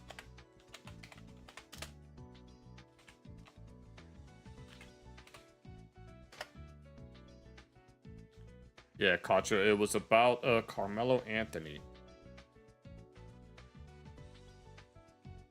Oh, wait, how long is this? Brett, the video you sent to me was age restricted, so I don't think I'll be able to find it here. Oh, wait, no. Found it. Never mind.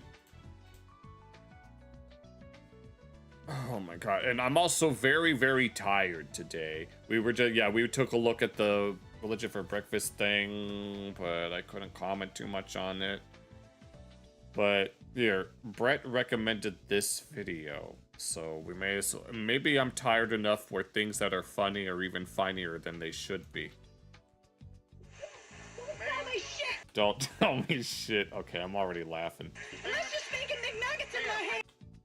Unless you're speaking McNuggets in you can smell Antros boot my breath. What the hell does that even mean? I don't want to hear it. It's 10:30 a.m. We don't serve chicken McNuggets at this time.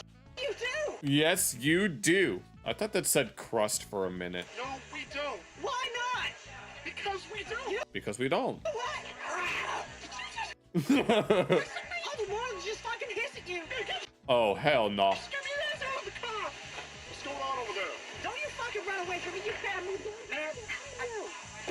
Oh my god. Oh, shit. Hell no. Don't make me assume my ultimate form. Your ultimate form.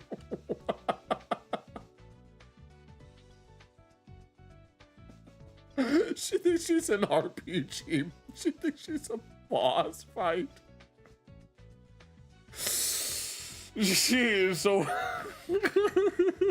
So her ultimate form is what? Mega Ultra Karen? Because this is 15 years ago, apparently. This was long before the term Karen was ever used. I will fuck you up! Just wait, I'm gonna wreck you!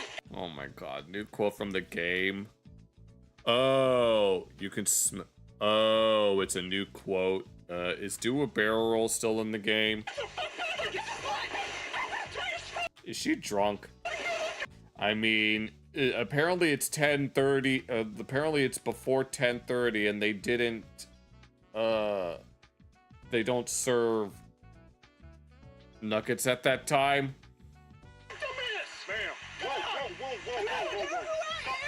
No, I don't know who you are. I know that she's a boat jacker, and that SpongeBob never thought that he had to use some pepper spray. Close that shit. McCarran, yes. That's what she sounds like.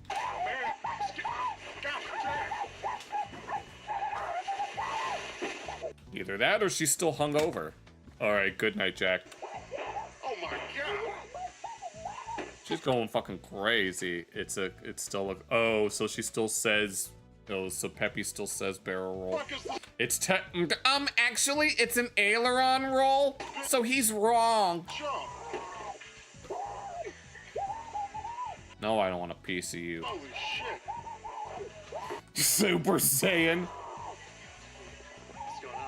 Is she like getting hurt by her No, Goku would wipe the floor with you. or something? Dude, I have no idea. All she wanted was chicken McNuggets. Can't you just make them? I'm just saying. Alright, we need to call the police. This is out of control. Oh, hell no. Holy shit. She's drunk. She gonna crash? McCarran is very McDrunk. Oh, wait, I took the Prototype is a brutal superhero game. Oh, and here's the Earl of Lemongrab because it's unacceptable. Oh, I already looked at the Hare Krishna movement video. Apparently, Onision just made the worst return to the internet, in that it's absolute rock bottom, and how a legal move triggered the entire Yu-Gi-Oh community. He got first place. What other Chicken McNugget Rampage videos? No, I've never been to Toledo.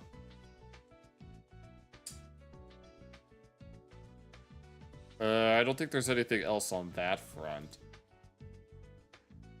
I need something that we could definitely... Oh, we could use calculus instead of calculators. Actually, no, I already had this video lined up. I've been meaning to want to take a look at it.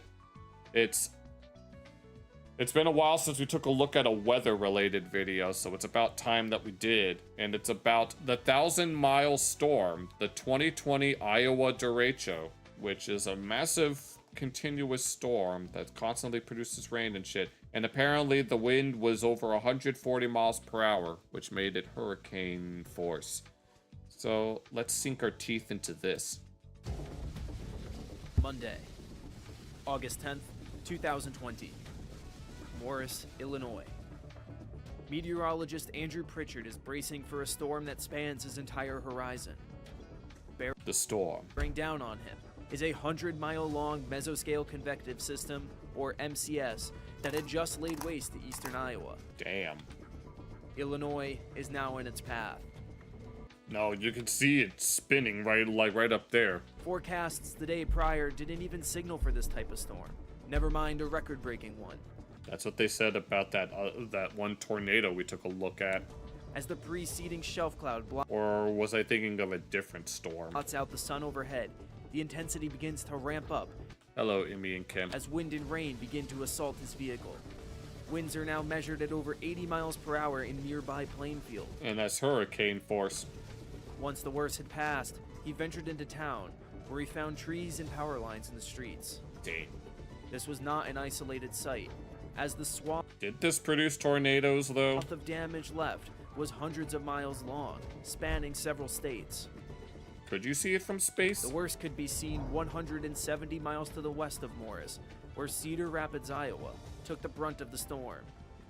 Cedar Rapids is a major city. Gusts of 140 miles per hour ravaged the city. The August 10th derecho would go down as the costliest mesoscale storm in American history. Really? Even more costly than some other tornado-producing ones? With a staggering price tag of $11 billion in damage to... And is that in today's money, or is that in 6 years ago? Because apparently a lot can happen in 6 years in terms of inflation. Both property and agriculture. 1.9 million utility customers would be left without power. Hundreds of injuries were reported, and unfortunately, there were also 4 fatalities associated with the storm. How is it possible that a storm of this magnitude could go unforecasted for such a period of time that even the morning of the storm, it was unrealized the scope of what was going to happen? Because Mother Nature is very cruel. What does it take to spawn a storm that can last nearly 24 hours and span nearly 1,000 miles? Let us take a deeper look into the August 2020 Midwest derecho.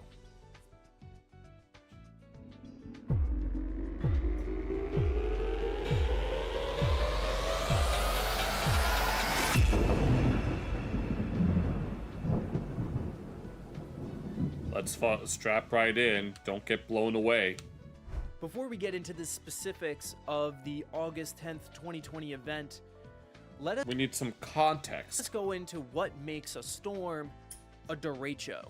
Derechos are a special subset of straight-line windstorms that have to meet a number of criteria. They have to have caused a widespread wind damage swath that spans greater than 250 miles long and is at least 60 miles wide. There has to be continuous... Where does the word derecho come from? Why did I say... sustained winds of at least 58 miles my instinct is that it's Spanish, but it might not be. Per hour throughout its lifespan, and contain gusts of over 75 miles per hour. Yeah, so basically a hurricane, except it's not a hurricane. A storm becomes a derecho once it is classified by the National Weather Service after the storm reports come in. Of all of the derechos that have occurred over the years, they usually fall into one of two categories: serial or progressive. Serial derechos are associated with a strong surface low and typically occur in the spring and fall. They are comprised of one or several bow echoes and propagate northeast with the motion of the surface low. Progressive derechos are associated with a large ridge in the jet stream, usually northwest or westerly flow events. They typically occur in the summer months and can be notoriously tricky to forecast for. Yeah, I can't remember the last time that we've experienced a derecho where I live. The only one that I can think of off the top of my head was from years ago. It can also mean straight. Oh, that actually makes sense. Duh. No, I can't remember the last time I've experienced one. It was years ago. Back when I was either in middle school or high school. I think I've told this story before. I remember waking up early in the morning to just straight up stormy weather. And the only other person that was downstairs in the living room was my dad. And he had the news on that was tracking the derecho. And I remember paying close attention, just trying to comprehend why this storm in particular was so bad. The August 10th event was a progressive derecho.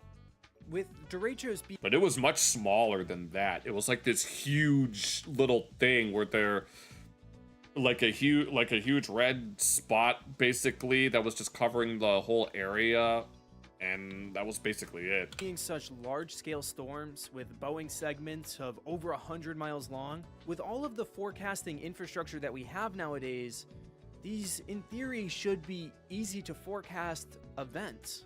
However, this isn't quite the case. The atmospheric ingredients needed for a derecho are actually not super abstract. In fact, I'm pretty sure the way they form is no different from other storms. During the summer months, they are actually present many days out of the summer. Yeah. An environment with moderate unidirectional wind shear, modest to strong instability, and potent moisture content is the type of environment that supports derechos. Yeah. But there isn't a derecho every day of the summer because they lack a critical trigger mechanism.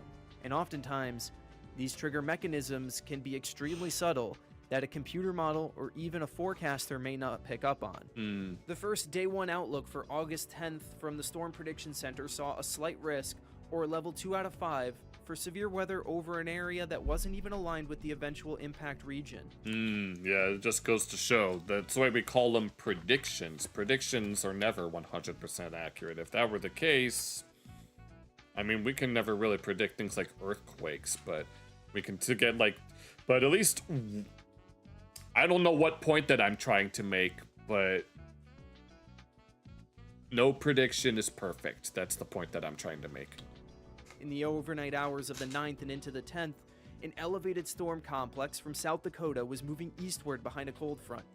Typically, this overnight storm would replace the charged environment with a stable and cooled air mass. Short-range models projected that this would be the case. However, this storm persisted eastward. Forecasters at the SPC had to rely on experience for the 8 a.m. outlook.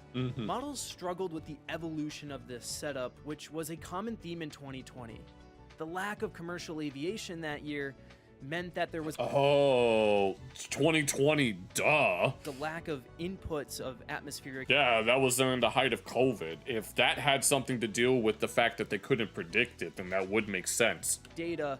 Considering that people weren't flying anywhere during that time. These models to work off of. This 8 a.m. outlook was drastically different from the 1 a.m. release, denoting a much larger slight risk area and adding an enhanced contour over the eventual region of the propagating storm.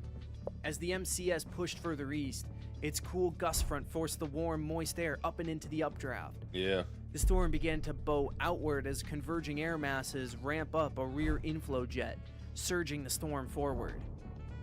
As long as there was a primed environment to feed off of ahead of the bow echo, the derecho would maintain a steady state, surging on for hundreds of miles. Just before noon, the Storm Prediction Center upped the risk once again to a moderate risk, the second highest category, driven by a 45% hatched wind threat. Just west of Cedar Rapids, the MCS overtakes the cold front, entering an even warmer and more unstable air mass. This sudden change in fuel supercharged the derecho, prompting extremely volatile downbursts. A mesonoid site in Atkin, Iowa, just west of downtown Cedar Rapids, measured the strongest wind gusts of the event at 126 miles per hour. That's pretty fast. Damage around Cedar Rapids indicated wind speeds of up to 140. Even more alarming were the miles upon miles of farm fields once filled with corn, now all flattened. The storm was not finished after Iowa, however. The environment was still locked and loaded in northern Illinois and into Indiana. This is where Andrew Pritchard would document the historic storm firsthand.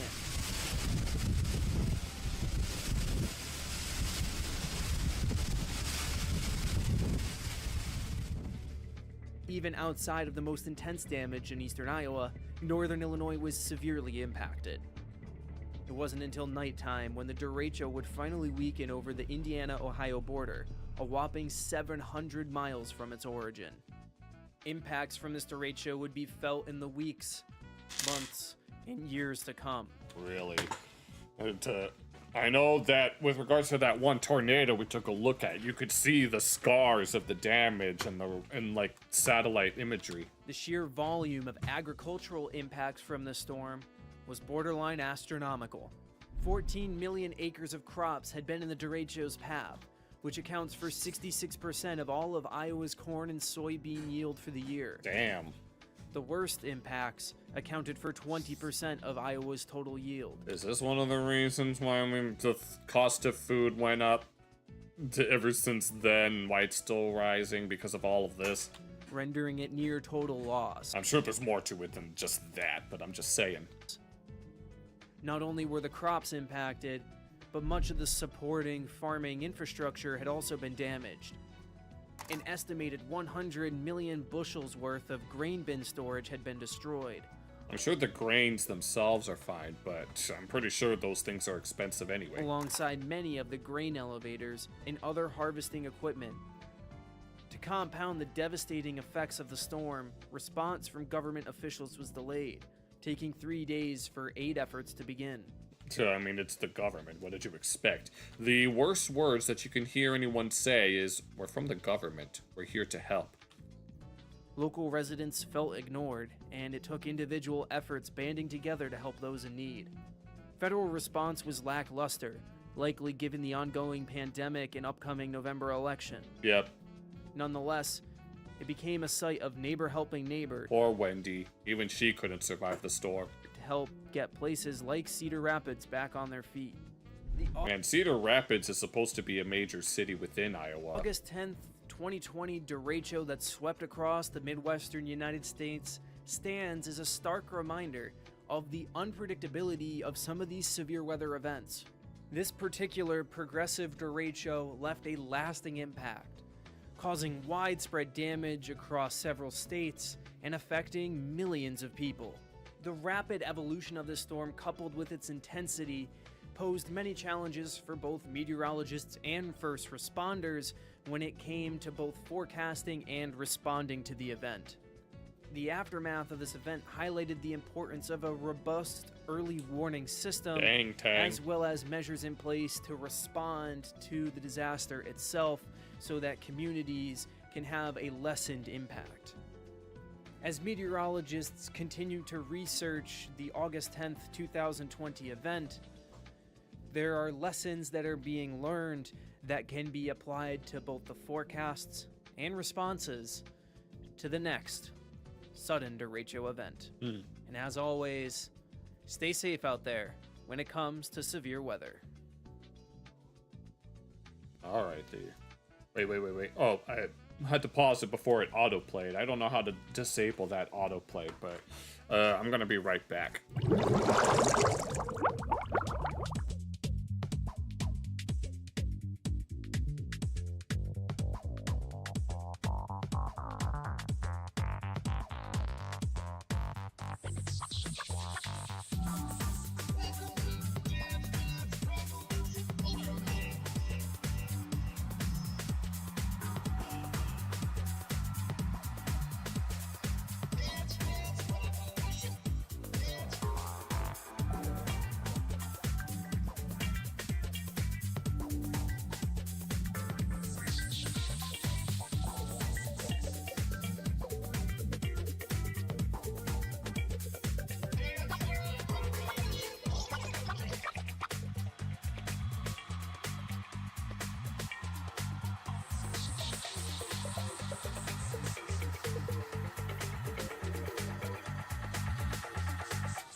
Alright, I'm back. Let's see. Let's try going through this to see what we can find. Your top right screen, slide arrow to the left, and oh, well, yeah, but I'm just saying. I mean, I tried doing that, but sometimes it doesn't work. But it'll be fine. Oh, look, the Greensburg tornado. The first EF5, because your time is up. No, we're gonna keep scrolling, and then someone's gonna find something that looks remotely interesting. And then we will take a look at that. When someone is moping around on Discord looking for someone to game with, B. Let's see. Why does your dog follow you everywhere? Ow, ow. Hold on. I need to adjust my headphones. I wish I wasn't so goddamn tired. I'm just saying. Oh, Lord. Perhaps I didn't hydrate enough since last night. Eric Cartman's flashback. A northern U.S. accent from the 18th to 21st centuries. Can I read this out loud? I mean, I know somewhat how to read International Phonetic Alphabet. Very much like ear ought to be. The Ford so twice, I think. I was the one that ran back home to get help when some person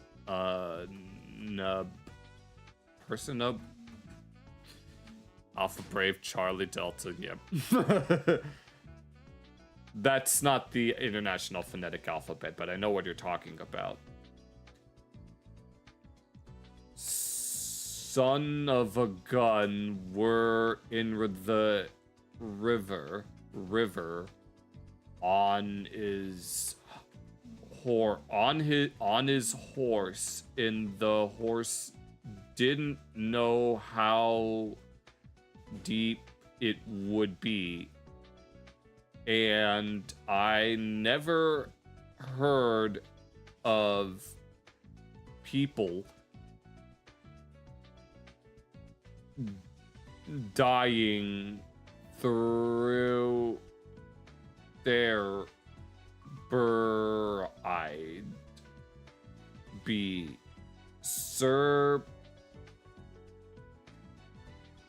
surprised if it never happened once. I would believe it was rare. Late stream. You haven't been watching. You finished your sleep schedule. Oh, you just caught me in time for trying to read IPA, a Northern U.S. accent for the 18th and 21st centuries. Oh my god, that was a struggle. Like, I knew what it was trying to say, but oh my god, I don't know why I decided to do that. But after 24 years, the community is still debating what the game is even about. Majora's Mask is a game about Majora's Mask. It's Majora and it's their mask. Majora's Mask. That's what it's about. Oh, look. It's Xavier, Renegade Angel. So I hope you enjoyed me struggling to read that. Oh, I watched the first, like, half of this video and it's mostly just Lemongrab. We could look at the... actually, nah. Hamster. This tiny horse's reaction to golden retrievers will melt your heart. The Great Dying. Apparently nobody likes the new Supergirl movie.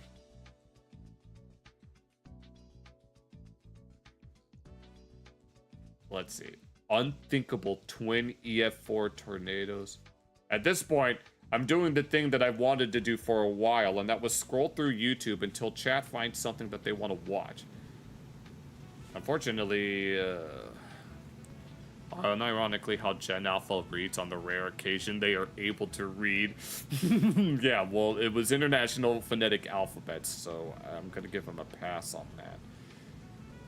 Oh, Shrek the Third for PS2 was a broken mess.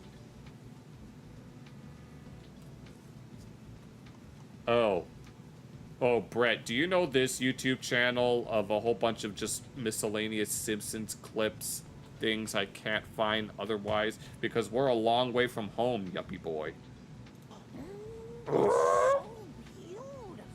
It's a wonderful knife. Must be like. You've never been? I'm so honored that Springfield has been chosen to host all these upscale chain stores. I guess this Crypto Barn. I didn't realize they had crypto back then. Malaria Zone. What kind of a name is that? Look, Marge, a restaurant owned by celebrities. Planet Hype. I always wanted to be a celebrity. Yeah. Yeah, to be or not to be. Yeah, he's the one that did it. That looks like a Cadillac drove right into the building. It's a pimped out Cadillac. Can you get my pills?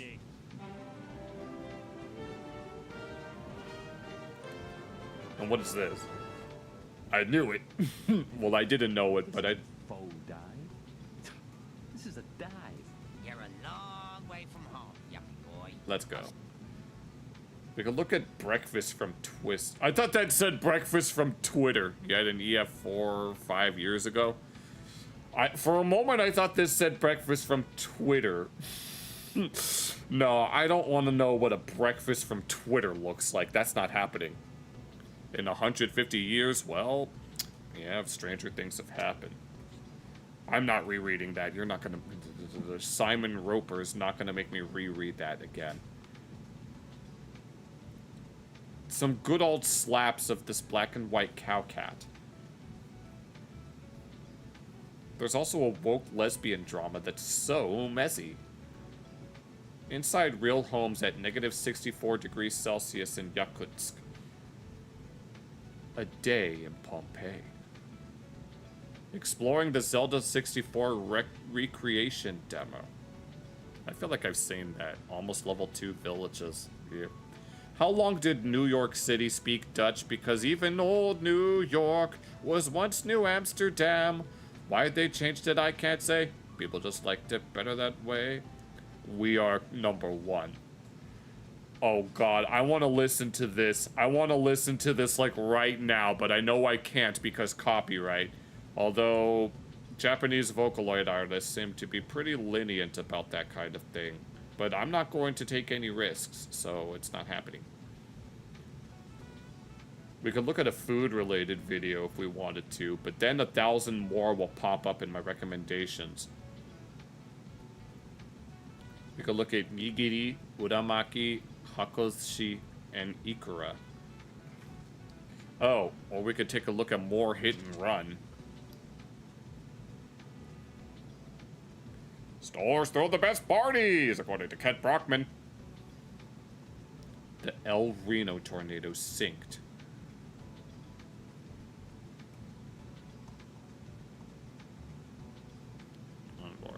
Fox. Sensors indicate that this planet's atmosphere is so toxic that it'll post it, that it's still posting on Twitter. Imagine if that was a real quote. Oh my god. Absolute cinema, as the slop tubers would say. A tiny tornado that could barely lift a small tree is exceptionally rare. Yeah. Yeah, Europe doesn't have too many tornadoes to begin with. It's mostly we have here in America, we are the ones that got all the tornadoes. We got the tornadoes with tomato. They're an all-American storm, so to speak. Speaking of which, I will be doing a special, well, it's not going to be a special, but no, for next week's stream, I'm going to have America from Hatalia as the wallpaper, and it's going to be great. I already lost track. Oh, I found it. Yeah, but if we want to have some bullshit, people filmed it on YouTube. Oh, yeah, we could take a look at that in a moment. Did it happen in Czech Republic, or did it happen elsewhere?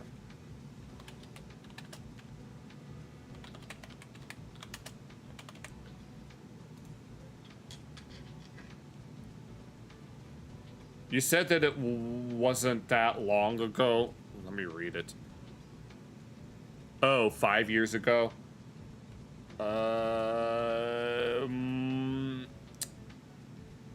Oh, this must be it. Says footage from inside of a house being ravaged by EF4, max wind speed, 324 kilometers, June 24th, Czech Republic.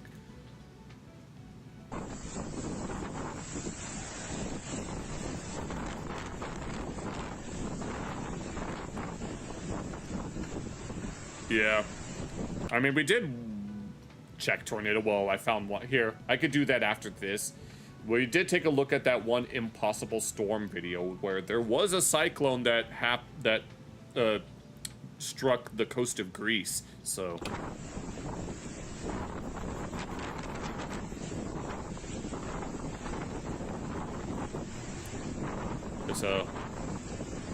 I'm guessing it's on the way.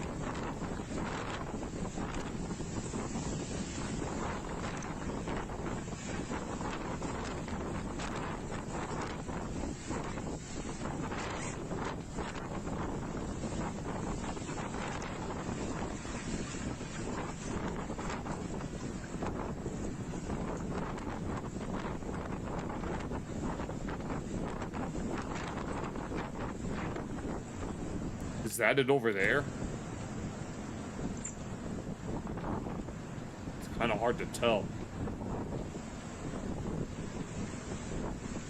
Oh no, that's just rain. Wait, no. Wait, maybe it is. I see the wind going in that other direction, which would imply that it's... No, that's it. Alright. Okay, I see it. You can even hear it too. Debris. Okay, it is. I figured. Alright. Boje. Tak to možná jsme i bez střechy, dívej. To jde sem.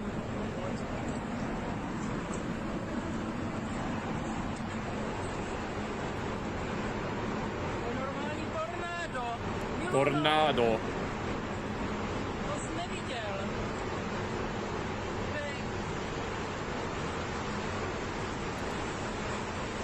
You can hear that it just sounds like a freight train. Oh, god damn it. They're all being ripped off. No, you gotta get back inside. Ty vole, to... Milunko, my taky asi přijdeme o to. And even the trees are being ripped off. If you're not careful, the roof is gonna fly off. Obviously, they're not prepared for this type of weather because of just how rare it is.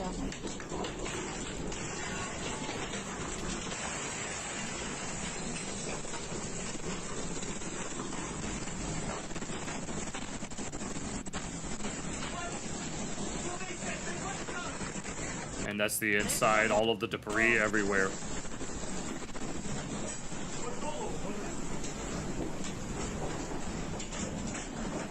Yeah, get downstairs. Don't open the door. Did it pass by?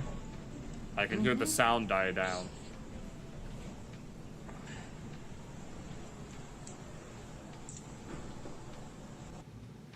Okay then, here. Let me put in check tornado. Yep, the first thing that pops up.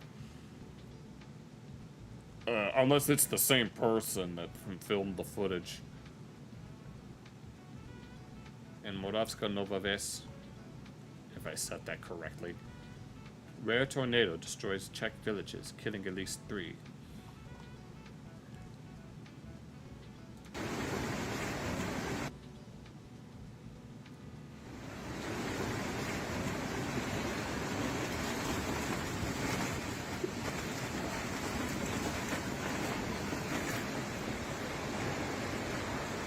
Is that some sort of sports field?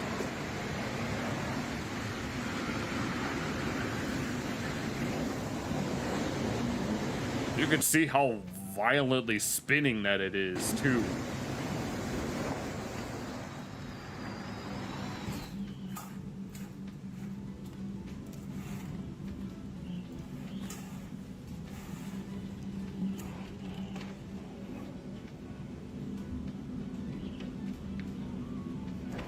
Oh my god, and the roof is being ripped off. Holy shit! And all the glass. How big was this?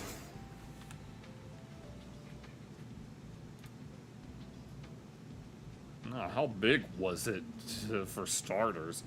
Or is this it? That looks pretty big. Tornado, I'm not even going to attempt to pronounce that. South Moravia F4.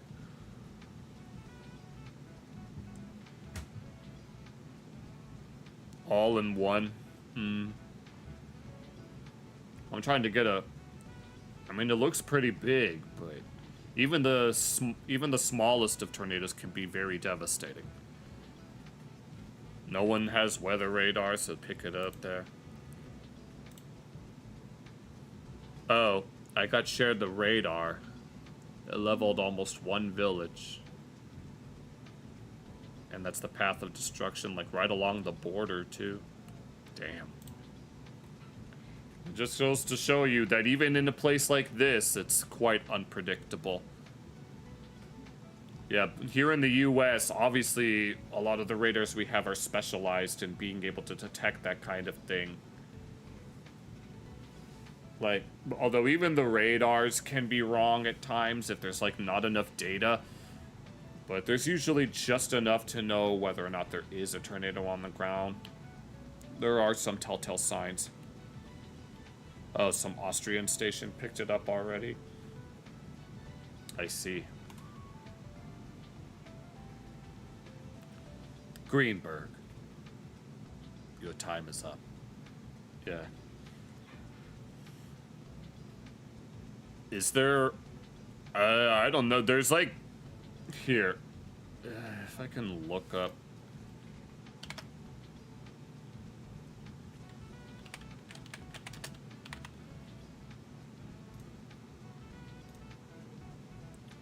Like...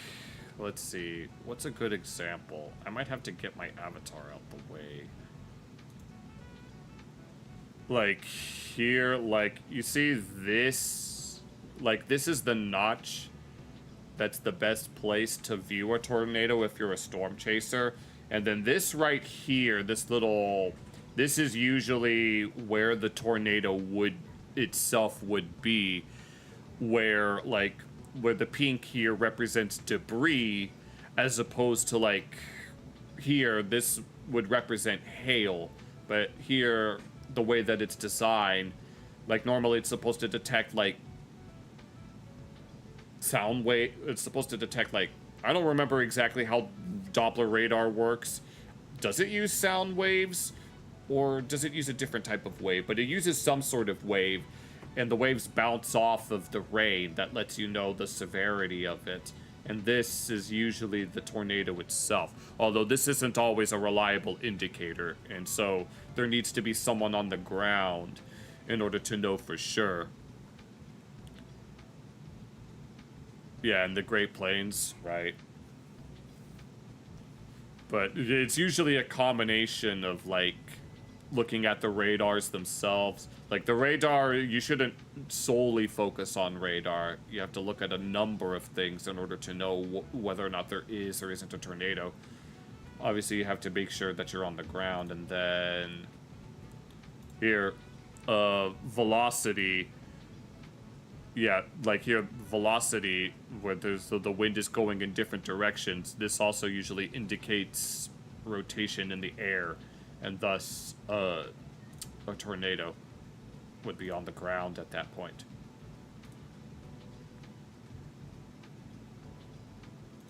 But even then, something like this isn't necessarily the end-all be-all. You just have to there are multiple things that need to be taken into consideration.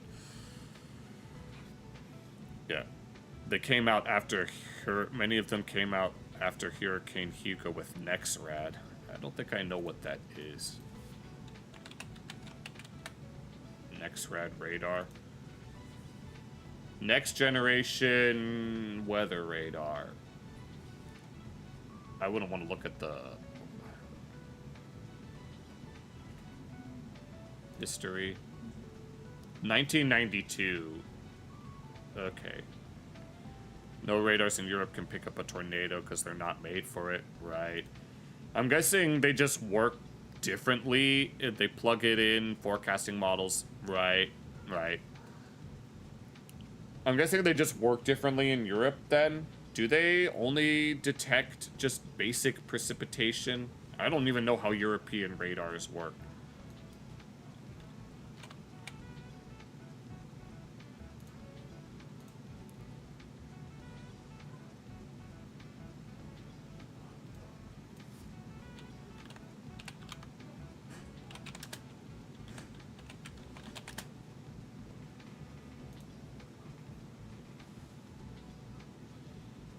Yeah, I wouldn't know how to read this, so I don't know how it would work anyway.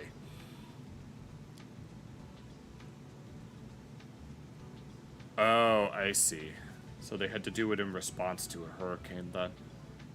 Yeah, why is it only now, when we're talking about the weather, that that I actually get some decent interaction? But I guess I should do more weather related. I guess we should look at more weather related videos then. Really big storms that rip up power lines, and that's it. So you don't really have too many things that can detect tornadoes and stuff.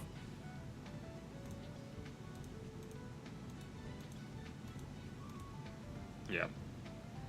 But I remember as a kid, I used to look at these like all the time. Like, I would... You're a weather nut. Yeah. Same here. I've been fascinated with the weather since like late elementary school, where I did a school project on it. And what was I saying to myself? For now, at least in terms of weather. Thanks to the Gulf Stream. Oh, that actually makes sense. The Gulf Stream has quite the effect on the weather, just in general. regardless of what type of weather that it is.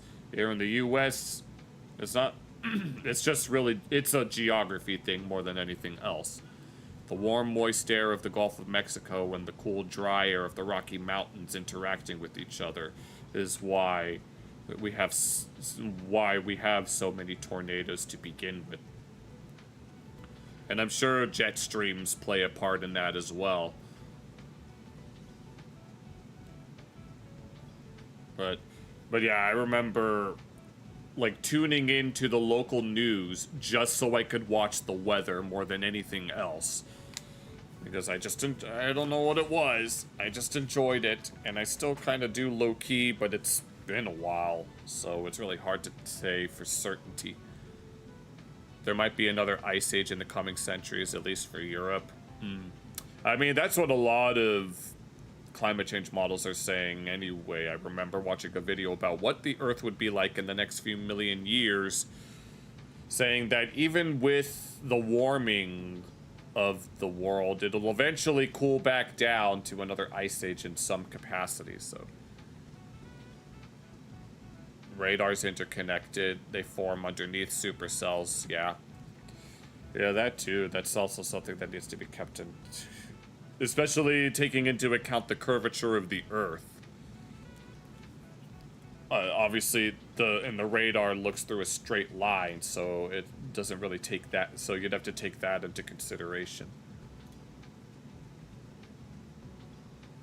What do we have here? Yeah, there's a little notch, and this is usually where the tornado would show up.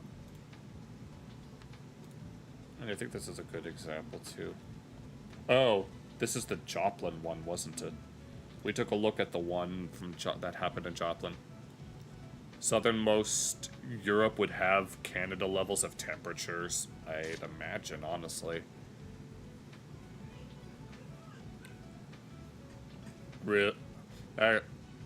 Now, what would this, if that's the case, would the Sahara still be a desert without the Gulf Stream there? If Southern Europe and the Mediterranean would be more Canadian in terms of its climate, then where does that leave the Sahara Desert? Would that be more like the Great Plains? Or would the desert be further south than that? Yeah, they are more far. You actually remind me how South America, much of South America is further east than the rest of North America.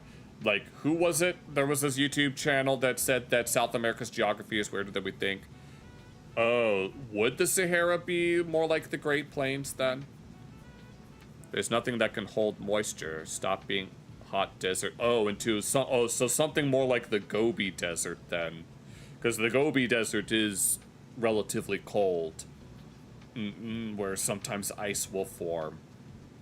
Or even like much of Antarctica is technically a desert, because desert doesn't automatically mean hot.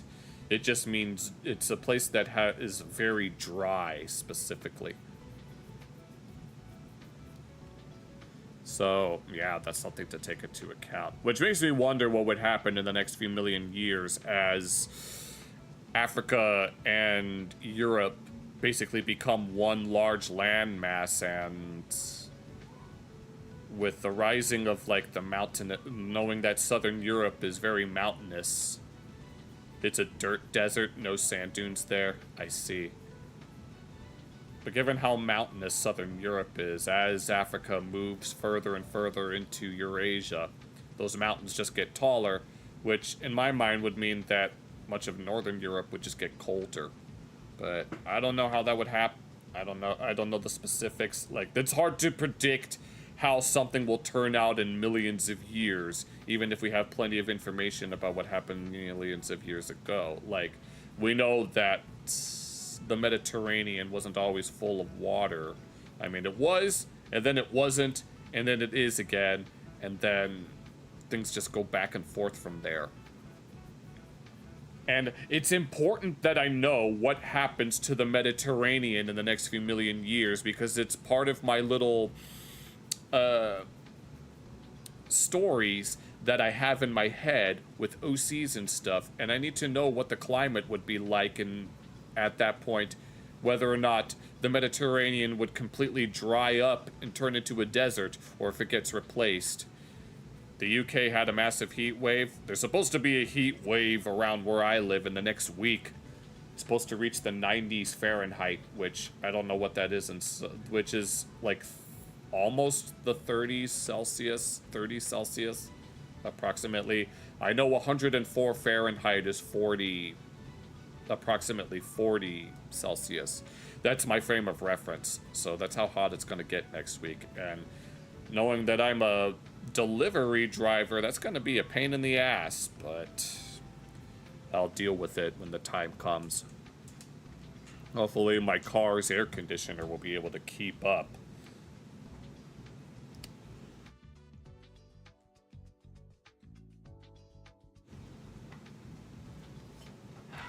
Okay, here.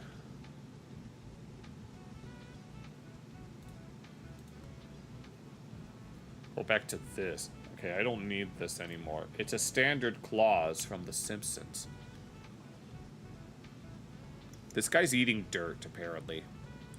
Cold blob ice melting pocket between Greenland and Iceland causes the jet stream to stall out. I see. This guy was almost hit by a tornado, and this guy made an indoor tornado. Oh, don't scroll down that. Oh, God.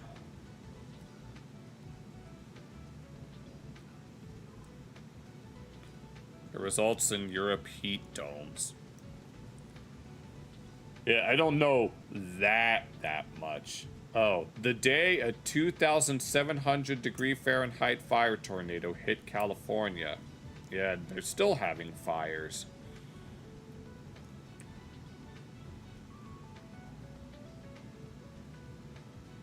The unfazed Larry the Cat outlasts yet another British PM as Starmer resigns. Oh wait, that's India times. The unfazed Larry the Cat outlasts yet another British PM as Starmer resigns. Much better. We could look at 3 Hyraxes screaming. And we could look at a Binturong, which is a type of mongoose, I think, if I recall correctly.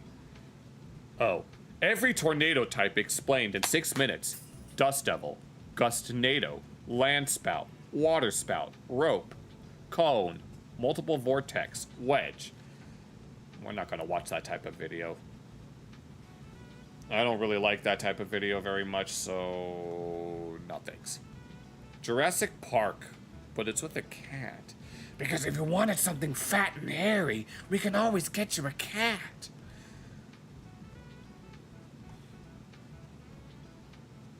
$29,000 feet up Everest. Simpsons Hit and Run. Okay, we could do that. A little bit of Netflix and chill, so to speak. We're probably watching these out of order, but I don't think it's gonna matter. Previously on the Simpsons Hit and Run. Oh, goodbye, cat. Oh yeah, we're definitely watching this out of order, but I don't really give a damn. I'm just gonna cross the street. Nice. I'm glitching out like a madman. Worst game ever. Paul doesn't look so good. Oh. For a moment, I thought that was Skinner's mom. Oh my God, it is a Oh mass my murder. God, Paul. Who's the bully now? The bully gets their just desserts. Hit him off. Hit him into Paul. Oh, God. Oh no. Jesus Christ. He needs to go back to yelling at clouds. For using a cell phone, buddy. If you guys want us to That's what happens when you text and drive. keep posting 2 videos a week, hit that like button. 7,000 likes and we'll post Simpsons Dude, old Simpsons games were goated. Let's go. Hit and Run Part 4 next. Yeah, Hit and Run, the Simpsons game, Road Rage, yeah. We're back in Simpsons Hit and Run. Da, da, da, da, da, da, da, da, da, da, da. Again, number 3. Yeah, we finally made it to Lisa's. Just as you heard Max and Cole. Oh. Oh, Lord of mercy. We got the whole squad in chat now. That means a new map. Oh, I forgot about this. Is the best map. Oh, this is the best This map. is the best map. I love the ambience on this map. I love the eyes on Lisa and her Malibu Stacy getaway car. Oh, we get to use Lisa's car. Isn't it called like the Malibu or something? Malibu Stacy, get your lore right. That one beat 'em up game. I'm pretty sure it's a Malibu Stacy car. Let's run kids over. Oh, no, You gotta escape. You gotta escape. I can escape easy. This We map's- gotta escape. We gotta metathesize the C and the S in escape, so that's escape. easy to escape on. Oh, shit. It's gonna be another one of those days. Yes, it. Oh. Nice hair. I believe we should probably start the level with the side mission, so we get the extra car. He looks like Spock, kinda, this guy. This guy. This guy. We forgot what his name was. You mean Principal Skinner? You got Skinner.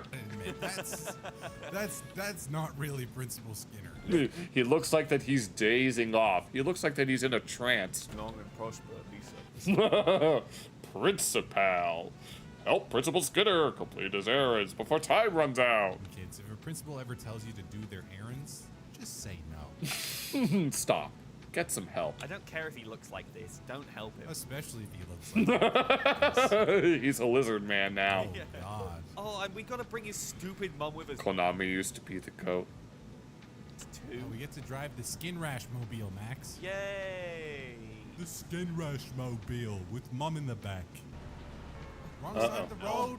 God damn it. We're off to a bad start. British mode. Sorry, I keep. We're British. You split your squishy. I split my squishy. Forgetting that. You gotta turn British mode off when you play Hit and Run, Max. I didn't realize that there was a British mode in this game.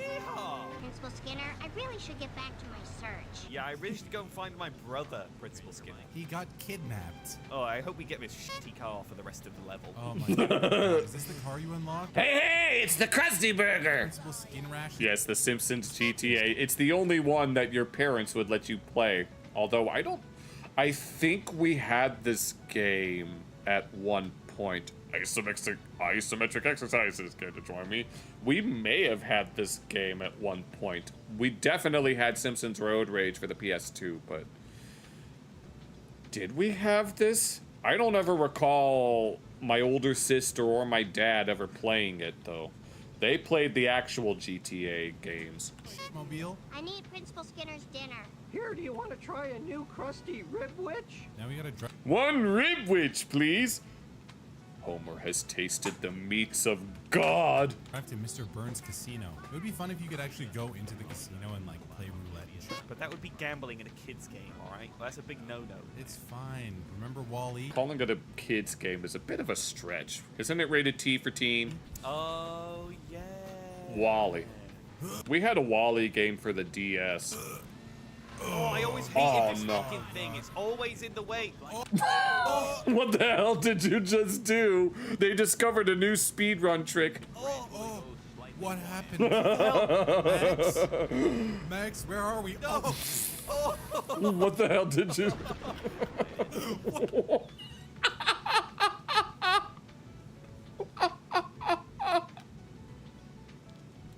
What is happening? What did they do? What did they do? We have to run that back. They were trying to get past this, what I can only assume is a speedrunner's worst nightmare. Oh, I always hated this fucking thing. It's always in the way. And then this Sonic 06 looking ass glitch. This is something that you'd find in Sonic 06. Hey, What was that invisible wall they hit? What the hell? Max? And then they jump out. Max, where are we? No. And then the fucking and then they just land safely. This mother got exploded into Seymour, the car is on fire! I can't do her voice without a falsetto, so I'm sorry. the realm. That was violent. That was violent. They went flying. I still can't. Here's the principals and... Hi, everybody! Fun fact, this character is based off of one of the creators of the Rugrats, who they used to animate for this show during the first 3 seasons. Typhanga cream. What for? What has he got fungal on? I don't even want to know. Don't answer that. It's fine. It's fine. 8 seconds. I've got this.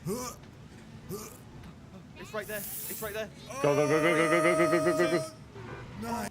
Okay, made it. Shit, that was close. For helping me with my ridiculous errands, I suppose I owe you something. If you need help recovering your brother's body, living body, give me a call. He's wanted dead or alive. Okay, so now we can drive in Principal Skinner's sedan.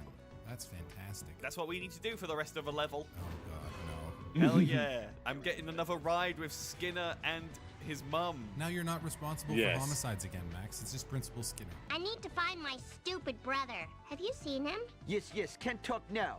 I must get the last copy of the new Itchy and Scratchy Adventures comic. Oh, obviously that's far more important than some little girl's brother. No, we gotta race this nerd again. Oh, remember the last time we raced the nerd? Yep. See, they don't stand a chance. Which they just go nerd? through all the shortcuts and they can't even keep up. Nothing they can do at all. Just don't get sent to space.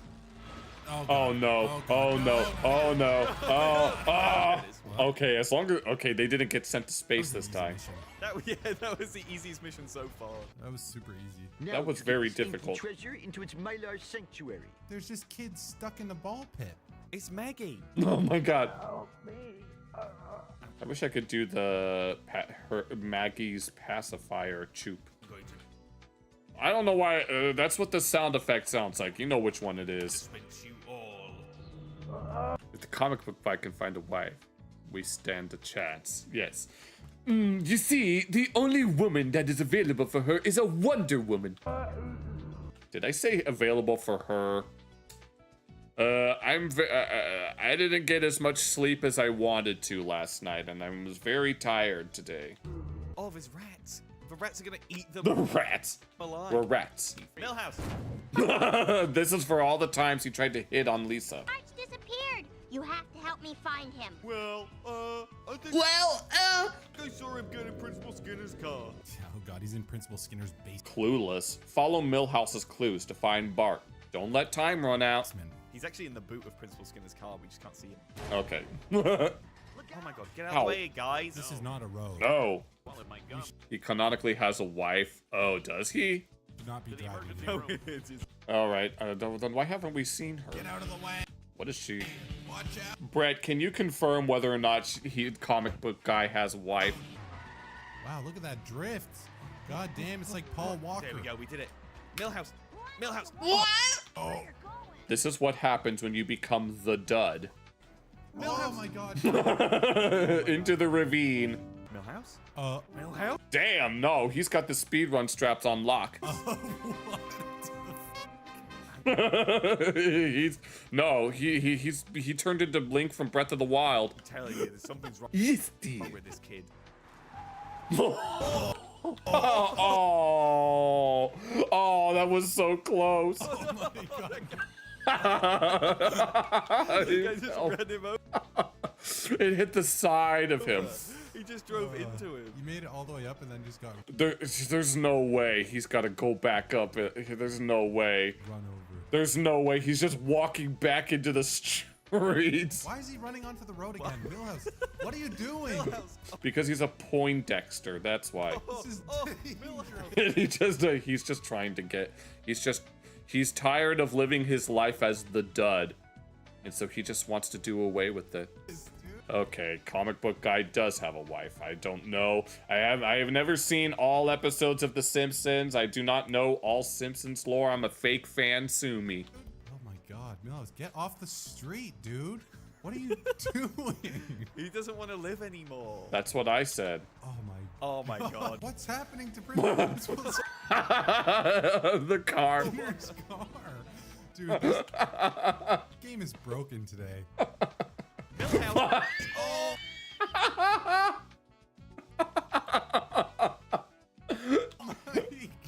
Oh my god. What was that?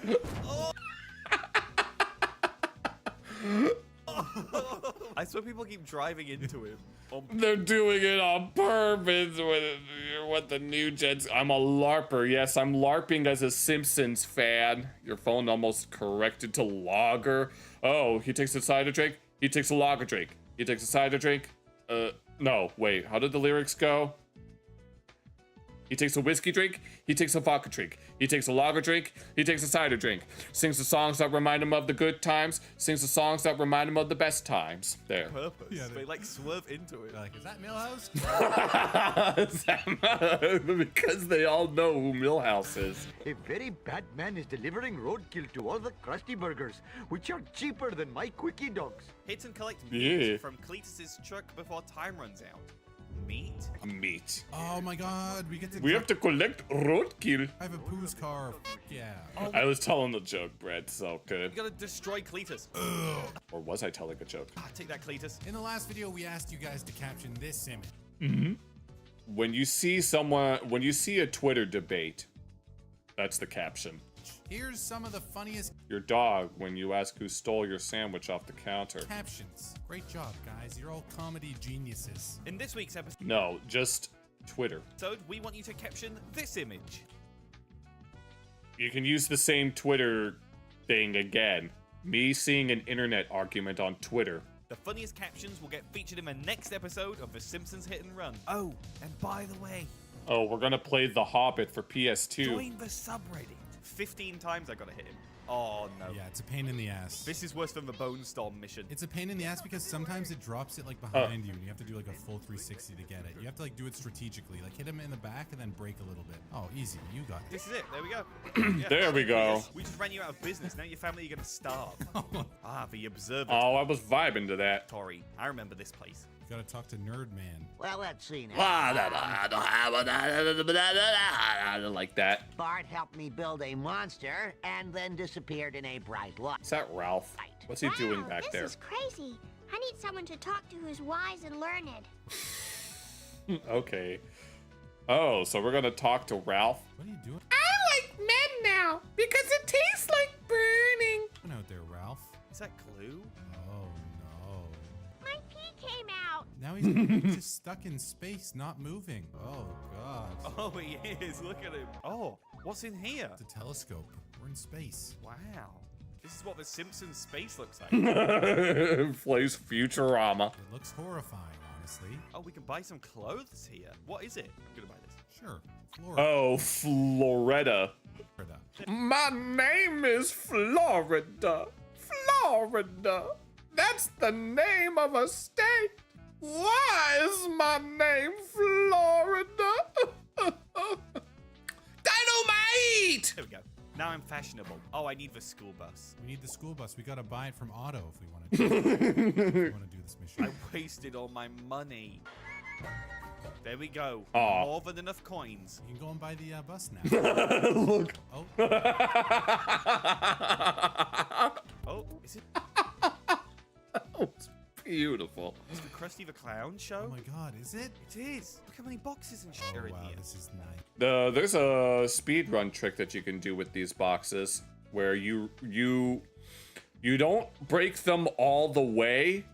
You hit them enough times that you get enough coins, but then you reset the level, and then those coins carry over. This is nice. It's a gold mine. You know what I've noticed about the collector's card? There's a purple glow. Purple glow. Purple glow. Very Drive beautiful. like a girl. A handicapped one. Yes, mother. Oh my Yes, god. mother. What is that? Is that a cat? Powdered toast man. Oh, yes. Would you mind grabbing his buttocks, kids? Because that's how he flies. Cowhead? I think it is. All right, Otto, are you going to sell me the school bus already? What am I smoking? Oh, I yeah. used to love driving the school bus too. It's giant. It's actually huge. Operation Hellfish. Destroy the black sedans to find a clue. Don't A clue. let time run out. Don't let time run out, Max. Okay. We got What's with all these gotta time destroy trials? The sedans. Easy. Oh my god, you can unlock these sedans. I think you might be able to buy them That's not a sedan, that's a bus. actually in this level. Yeah, probably. Oh, that was convenient. Oh god. Okay, that was easy. They just crashed into that code. I didn't get anything blown out though, so I don't quite know. Yeah. So you couldn't even like interrogate the guy that was in the car or anything. Like we didn't collect any information. He just died. Tell me where Bart is, or I'll make your life a little. It took me a while to figure out what you meant, Glock, but yeah, it's John K that we're talking about. In hell. He made his own life a living hell by smashing into a cone. Yeah. This is why you don't. That's why you don't run over traffic cones, ladies and gentlemen. Oh my God! You did half of this damage in one hit. They're way faster than us. That's the only disadvantage we have. It's all right. You have to ram how Europeans see small American cars. When he turns Oh cold, Lord! Oh, what a hit! I don't know. I've seen some pretty big American cars in my time. You're about to die, dude. Oh God! Oh yeah, Auto Man! I don't want my coins taken away from me. I spent forever to get them. I know what to do. Teleport me out of here. Really? Oh. Teleport me out of here and block them off. There we go. It actually worked. Holy shit, it worked. Oh my God, Max, this was a genius plan. Let's go. Oh. My God. Nice. The police officer just got blown up by that leg thing. Now, let's go. First of all, if we're gonna go undercover, you will need a disguise. No, you don't think that this disguise is good? She's Floretta. You mean like an eye patch? We already have a disguise. We've got 2 men. Are like SUVs for us. Okay, what about our SUVs? No, Bunda. Here's the thing. Maybe maybe Con Supanusenpone from King of the Hill put garage in SUV because kiss my ass. Mattresses taped together in an apple. And Florida. I need the cool clothes disguise. The cool clothes or the cowboy clothes. Oh my God, we've wasted our money once again. We gotta buy at least one of the cars in this. But it's annoying in this level because it keeps making us spend our coins. We've had to spend 550 coins. Just that on missions. Yeah, but it happens. Now we look cool at least. Yeah, she looks so cool. Follow Sneak and find 3 strikes of evidence against. It won't even. Yeah, it doesn't even fit in. It won't even fit in our garage. So we have to put the garage inside the. Then don't miss any items. All right, that sounds easy enough. This is a patience mission. I love missions like this. There they are. Yeah, whatever that was. Running over an elderly person without a license. You need a license to run over the elderly. It was an dead old person. Oh God, a dead corpse of an old elderly grandma. Oh, over the jump. Nice. Oh my God, you just got it, dude. Good. You saw a Dodge Ram once. It would cross over into the second lane. Well, maybe you guys need bigger streets. I landed on it there. Now we gotta go back to the casino. Damn. Oh God, you only have 50 seconds. Uh-oh, his trunk is broken. Dude, you only have 50 seconds. Why is there a dog in the boot? Oh my God, is it alive? I don't know. It's certainly not moving like it's alive. That's not Santa's. That better not be Santa's little helper. Does Chief Wiggum have a dead dog in his trunk? Oh my God, look at that handling. You see that? Never mind. I take it back. And strike 3, littering. Littering. You can't litter in Bikini Bottom. They hate littering more than murder. All right, we got all we need on this lowlife. Now, about your brother. I've seen lots of mysterious government types over at the docks. Maybe they sent him on a nice cruise. They sent Bart Our historic cities from my bonds. on a nice cruise. Yes, we are. Let's see what Gil actually has in stock today. Well, we're gonna demolish your barns to fit your historic cities, and we're gonna fill them all with donut trucks. Donut truck, that looks fun. Oh, the nerd car, and that's it. The nerd car. Car and nerd car. It would be kind of cool to have the donut truck. There's got to be coins up here. Oh my God. What is this? What is this? Oh, is that the Pibs Aquata? You know, the car that turns into a boat and then back into a car again. You're gonna be just like James Bond. James Bond, James Bond, James Bond. Oh my God, Max, don't destroy it. Don't destroy it. I'm not going to. Oh, this thing's awesome, dude. This is our new car. We don't even need the donut truck anymore. You know how there was a secret car in the first level? It was that rocket. Lisa's Valentine. That rocket ship car thing? Yeah. What's the secret car in Bart's mission? I'm not sure. We missed it. Wasn't it the rocket ship? Have you noticed anything weird? You know, black sedans, guys with dark glasses. Yar. Something, and maybe I haven't. Render me a favor, and it might jar me memory. Collect all the fish before time The runs fish. out. Okay, well we can do that because we got the fastest car in the game now. Is that the fastest car in the game? Now you'll never be fried and served with tartar sauce. I'm pretty sure we are collecting them so that he can cook them. Or sell I'm pretty sure. to people who want to cook them. Yep, even though they have 3 eyes, they definitely shouldn't be consumed by humans. Oh no. This Well, like the 2-headed fish in Avatar. car's gonna blow up. No wrenches to be found, but we're faster than the cops. Oh no! Oh no! Oh no! Go! Go! Go! Go! Go! Go! Go! You gotta get away. Side of the road. Oh! And the cops just coming out of bushes. Oh no. Oh, it's It's gonna be close. It's gonna be close. No! Oh dear. Oh my god. Oh dear. 7 seconds to get the last Go, one. You go. gotta be I perfect. can't miss it. Oh. Oh, there we go. My God, Let's you just go. barely got it. Yeet. Did it. Oh. Oh no. What? Oh no. Oh no, you're gonna clip through the floor. I can tell you, I saw your brother. Really? That's great. Aye, he was in a long black limo, and ahoy, there's he drove. Wait, the limo that has Oh, Bart. now we have it. The old pirate in the sea. Yar. Bart in it. We have to destroy the black limo to find Bart. Why are we gonna destroy the limo that Bart's supposed to be inside? Kill him ourselves. I feel like we might explode before the limo does. Oh, it does. There's a speed run strat involving this limo. I want to see if they can pull it off. Like, no damage. We need something tangible. Mr. Plow. Mr. Plow! Oh, take this limo, scum. Meanwhile, Bart's in the back, just like, what are you doing, Lisa? You've got 30 seconds, and He probably doesn't have much even know health that. left. Just hit him like 2 more times. Oh my God! Once more, and he dies. One more time. And There Bart we go. dies. And Exploded Bart's into a dead. flaming fireball. Oh, God. I destroyed the limo and killed Bart. And here's the No debate. murderer ye be. He wasn't in the limo. He got out and he boarded that ship. Screw you, Bart. You know how much trouble you've caused me? Lisa, no! I found you. He's been lobotomized. Sit down. Sedans. Are you okay, Oh, Bart? no. Is anyone okay? They scrambled his eggs. Yeah, they did. We did it. We completed the mission. With 58%. Nicely done, Max. Not too bad. I think we're getting better every time. Okay, guys, that's it for. Okay, here. I think this is the previous one. We could probably take a look at this real quick and then we can finish up. But Bart is a psychopath, as if he wasn't already one already. Oh God, lose the police in the fire. If you guys want us to keep posting 2 videos a week, hit the. Let's go. We're back in Simpsons Hit and Run.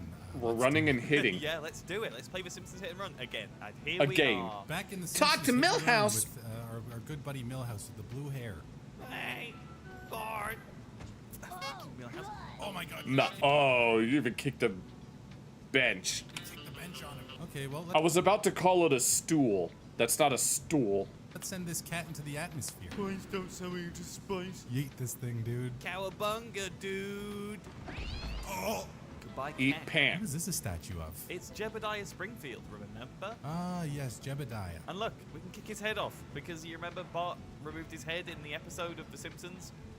There you go. Look at Oh, that there we Easter go. egg for you. I gotta get the new Bone Storm or I'll be as uncool as Millhouse. I'm standing right here, Bart. No, you're not. Yeah, but Milhouse knows he's uncool. That's what makes him so cool. Look at that hipster outfit. I don't want to be cool. Look at those glasses. Look at that haircut. Those aren't even hipster classes. Look at that chic. Drive to the try and save before time runs out. Okay. All right, I need to call an Uber. Yeah, I guess we'll do this mission in an Uber. Yeah, why not? I don't want to use Bart's car. That's cheating. It's the best car in the game. Is it actually? God damn it. No. You did it again. Miss it once, shame on me. Miss it twice, shame on you. I'm pretty sure I got that wrong, but I don't care. Oh god, the Uber driver, no! No, Uber driver. There we go. What have I done? I'm just waiting for more glitches. We killed an Uber driver. It's all right. I'll drive the carcass of his car. What? I didn't realize. Was that always a thing in this game? Where's his body? Where's his remains? What are we gonna tell his family? There's a little bit of him here, a little bit of him there. Oh, and that's some of him there. Well, we're probably gonna fail this mission. No, we're not. We're gonna make it on time. Oh man, this sucks. Oh my god, did you see the handling on it? 5-star handling. 5 stars. That means it handles like a dream. Yeah, watch Look it at not. that thing. Look at the turning. Yeah, this is pretty nice. That's some zero turning radius with space age polymers. Look at it handle. It handles better than Milhouse's mum. Handles better than Milhouse's mom. Oh, there he is. Principal Skin Rash. Skin What the hell? Rash. Has he got his mum in the back? Yes. He always has his mom in the back. What is he doing? He's driving like a maniac. So wait, But then again, they're all driving like maniacs, running over Millhouse over and over To get again. away from him? Is that the whole thing? Yeah, look at that bar. It's going down. But he's catching up to me. You've hit just about everything you could possibly hit so far in this episode, Max. Yes, I have. My driving's awful today. Just keeps no. going. It's Condom Head. God, look at that. that thing. Too late, losers. I got the last game. 4-finger discount. What's wrong with his eyes? He's high, just like Bob. Well, yeah, of course he's high. But Bart- I remember Millhouse. No. I remember Nelson in an episode saying that he was drunk. Bart looks high on something else, dude. Bob's That's PCP. high on murder. What a great game. We don't make games like this anymore. No, they don't. They don't make games with this high caliber of content. I don't even think GTA 6 can match this level. I'm just gonna cross the street like a little normal boy. And they don't even care that they just hit him. All that matters is that they pay the fine. How am I gonna get that new game? Who cares? Video games are so late 90s. Illegal fireworks are all the rave now. Illegal? I'm sure they are. Oh, God. Some of these are illegal in Mexico. That sounds dangerous. We have to collect fireworks from around Springfield before time Weapons of mass delinquency. runs out. All right, that sounds easy enough. Don't forget to avoid Chief Piggum. All right, And what is Wiggum even doing? gotta go and get my car. Or should we take the Uber? Yeah, maybe we should give the Uber another shot. We killed the last one. What does he do? It's rotating. He's almost it's on a full 360. Why is it doing that? He's just chilling. This happened in the last episode, remember? And what the heck is that guy in the corner doing? Cars don't work like that. Are you alright in there, Paul? Paul doesn't look so good. Paul. Explosions and fireworks. I was wondering why chat was so quiet all of a sudden. I love the NPCs in the cars, dude. They're just so They're just sitting there. Wiggum is literally, what does he even do? low res and Yeah. Look at that. Look at We that. gotta collect firecrackers. Okay, where's You did do it, where's Bart. these Shut fucking up. illegal firecrackers, dude? At Moe's Tavern. Bart, are you okay? He was sticking through the seats. And there's just fireworks floating outside the tavern. Help me, cowabunga. $1 of your finest quality Chinese frog launchers, please. Here you go, 2 kilos of Chinese sky candy. God, imagine selling illegal fireworks to kids. Well, Otto does it. He's happy. He's gonna be happy until there's a lawsuit because some kid fucking dies. This is Springfield. You only get lawsuit if you sell lemonade without a permit. They've already tried to sue me. How does Bart get into That was a terrible Otto impression. the Moe's? Isn't it a bar? He's not 21. He's allowed in because, you know, Homer basically owns the place. Why is Barney drinking a can of gasoline? Because Sometimes Lisa did it. Oh yeah. Oh honey, I got the gasoline. no problem. Alcoholics drink gasoline. It's probably better for you. Sorry, Bart. I can't serve booze to a minor. It ain't right. I'm here to buy fireworks. Oh, hell yeah. Hell Illegal yeah. Fireworks are fine, but no booze. That's how America works. All Right. right, America. Don't threaten us with a good time. I evoke my Second Amendment right to bear fireworks. Is the car turning on its own again? You know what? I think we need a break from Paul. No, but he's our best chance of winning. I don't like the way he looks at me. 1 dozen of your best Tijuana toilet crackers, my good man. His mouth isn't moving. Yeah, Bart doesn't need to. He speaks telepathically. Nobody Yeah. seems to really have an issue in selling illegal fireworks to kids here. Everyone's just kind of cool with it. Well, I mean, that guy's a criminal, and now we're going to a police station. What, to buy more fireworks? Yes. Hey, Ralph, I came here in my Uber to buy some fireworks from you. I hope a police guy back there doesn't mind. My daddy's going to put you in jail. In the Aww. last video, we asked you guys to caption this image, and here's The caption: when the Mind Pulp viewers don't pick Pirates of the Caribbean for the 100th time. some of the funniest entries. Nice job, guys. 10 out of 10 memes. Here's this week's image. Post your captions in the comments. The funniest captions will get featured in next week's episode of The Simpsons Hit and Run. Oh, and by the way, Joy. Yeah. That car does not look like it's doing well. Paul, relax. I just want to see them burn. I want to see them all burn. Sounds about right. I just need to go to the cinema. Oh, you blew up both of them. Oh my God, my it is a God, mass Paul. murder. He just committed You gotta get away. murder. Oh no, the cops. You can get away, Paul. Paul. You were born to do this. Gotta be careful, buddy. Oh, You're God. almost You just keep going. on fire. You've been hitting everything this episode. yourself. No. Paul. He's the worst driver. I fucking hate Paul. So glad to be of service. Get out. Oh no. Oh, oh my god. Oh. Wait. What? Paul? Paul was an alien all this whole time. That explains it. That explains why he couldn't drive. Go home, Paul. Be free. Oh. Oh, and here's the glitch. Worst glitch ever. Oh, no. Race the nerds to the Java server. How much dedicated wham does it have to the server? Dedicated wham. The game told The me hell? that cutting corners is fine, so I'm gonna keep doing it. Oh no. Oh, God no. damn it. No, it You, wasn't worth it. you It keep wasn't worth hitting it. everything. Wasn't worth it. He's gonna beat me. Oh, God damn it. Who is this lady in the cutscene? Just staring at us. And another lady. They're watching. Ew, get out of my way. Kick in the head, This is what you get for impeding on our private conversations. Get out of my face. Oh, as soon as you get 200 coins, you should go and gamble it on a race, dude. You think I should gamble the money I just earned? Yeah, man, gamble it. It's Oh my America, God. capitalism, okay? But what if I lose it all because I'm bad at races? Then it's your fault. Ralph is doing a race, apparently. Who would have thought that Ralph would be the head of a street racing organization? It's Ralph. Hi, Mr. Lisa. If you win, then the man ladies will give you a car. I'm gonna The hell does that even mean? unlock a car. Thank you, Ralph. That's even better Checkpoint race! Hi, Super Nintendo Chalmers! than gambling. There's Lisa. Wait. Oh, God. I've got to win now out of principle. Can't lose to Out a of sister. principle. Can't let my sister beat me. Why is she so fast? She's so much faster than us. Because she's in an electric car, and we all know they're faster than normal cars. Oh, right. Oh, God. All right, I can make those turns towards the exit. Yeah, screw you, Lisa. She wasn't even close. Not terrible. Oh, we got to do 3 races. It's Patty and Selma, and one of 3 races have been completed. Congratulations! Is to be able to get the car.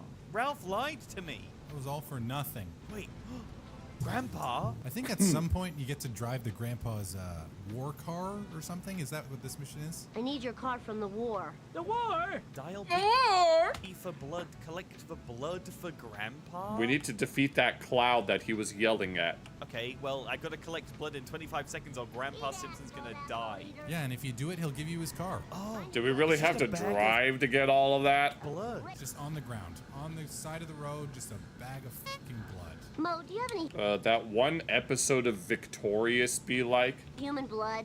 Nah. What about goat blood? Sure, why not? Why not? Okay. He doesn't have human blood, he has goat blood. But we're gonna put into our Grandpa. That'll be fine for Grandpa. He'll be fine. I'm sure the blood types match. I think he will be. I think we're gonna kill Grandpa. You have any blood? Would you like fries with that? Oh. Uh-oh. We got 59 seconds to get back to Grandpa, and he's all the way on the other side of town. Oh, Jesus. He's gonna die in 59 seconds. Shortcuts are necessary or Grandpa dies. Oh, 10 seconds. No, Grandpa. No. Grandpa, I can't let you die. Oh. Oh, no, come on, no. really? There's the homeless guy that invented Itchy and Scratchy, though. Oh, Grandpa's dead. This sucks. I'm out of here. Forget Grandpa. On my way. You guys can die for Grandpa. So you have this wonderful ability of somehow running into everything. Switch controllers. It's not my fault, it's the game. It's because you're driving on the wrong side. I'm not bad. The game is bad. You can't blame me for what's otherwise bad game design. On the road because you're British. Oh, I'm going to a better place.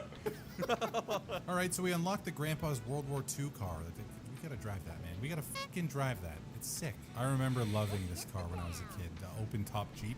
Very nice. Grandpa, this car is badass. Let's do this for the rest of the game. It still has stains on it from Vietnam. Oh, What do you mean Vietnam? That's World War II. oh, Nelson has a race for us. I'm using a red arrow, so I know who I kill. I dipped Martin in the sauce at Quickie Mart. Anyway, get your license and you get some stupid prize from those jerks. What did he do to Martin? I did, don't know. Martin? He did. Wait, no. Didn't Simpsons make that sort of joke where, what was it?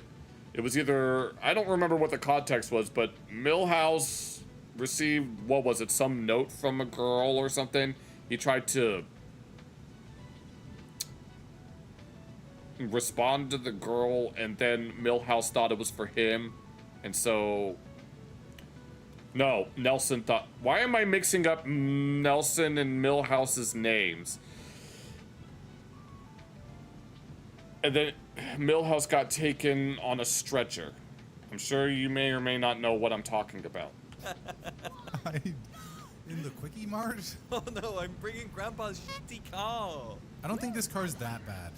But the thing is, Lisa's car is so fucking good that... Oh. Lisa's Eat fucking my draining shorts. like a maniac. God, you gotta cut her off, dude. Just it's about positioning, again. It's about positioning. It's alright, we did it. We did it. What's my Oh, Ralph, watch out. Oh, now you're way ahead of them. Nicely done. Yeah. Look at this. Easy win. There we go. Boy, Bart, if you find me a World War II communication radio and a satellite, then my creation will live, and we can play with it and enjoy the frolicking. I need that radio you borrowed.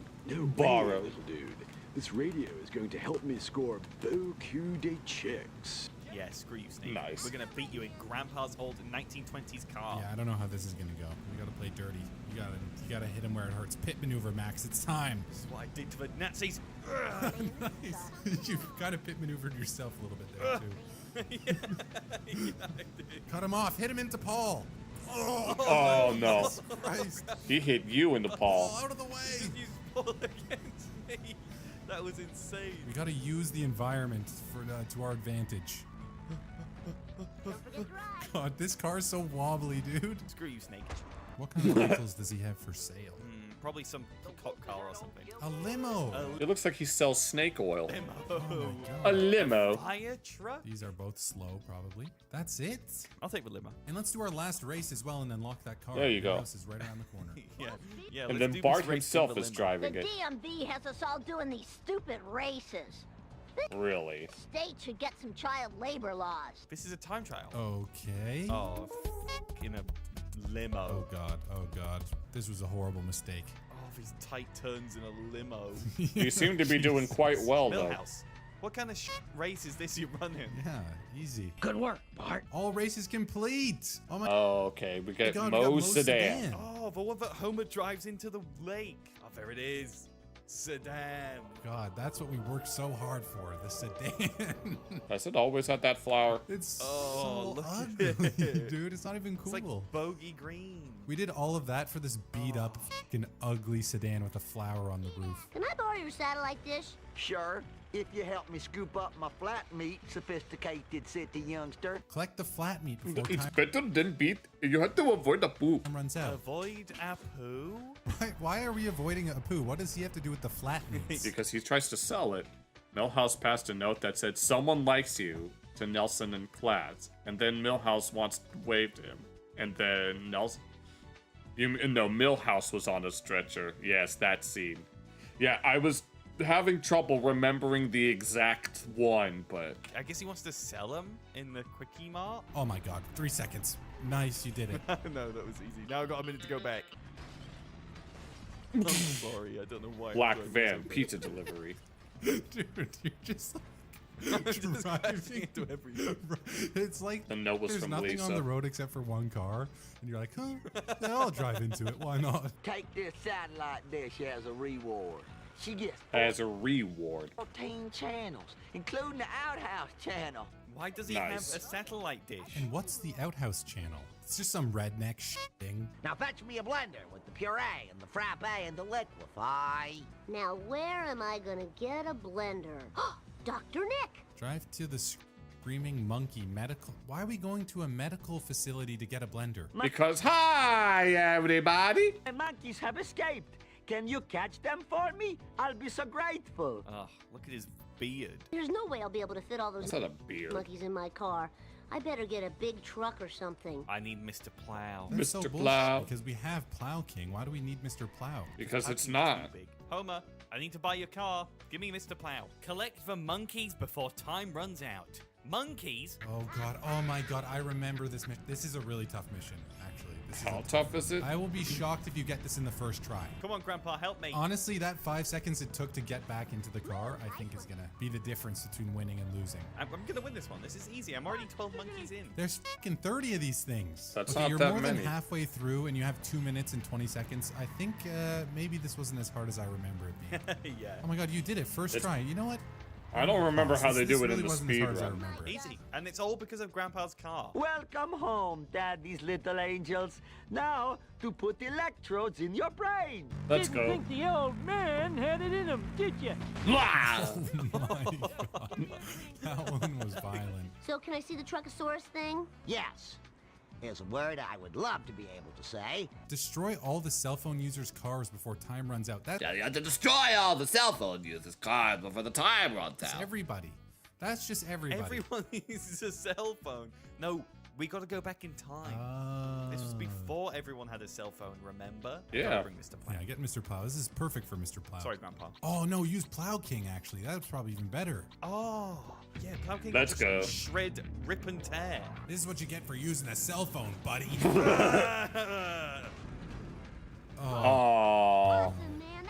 You tried to get the shortcut. That was the best ride ever, and it blows up in his face. It's alright, I can still get it. Oh, Let's go. nice. Thank God that was the last one. You did it, buddy.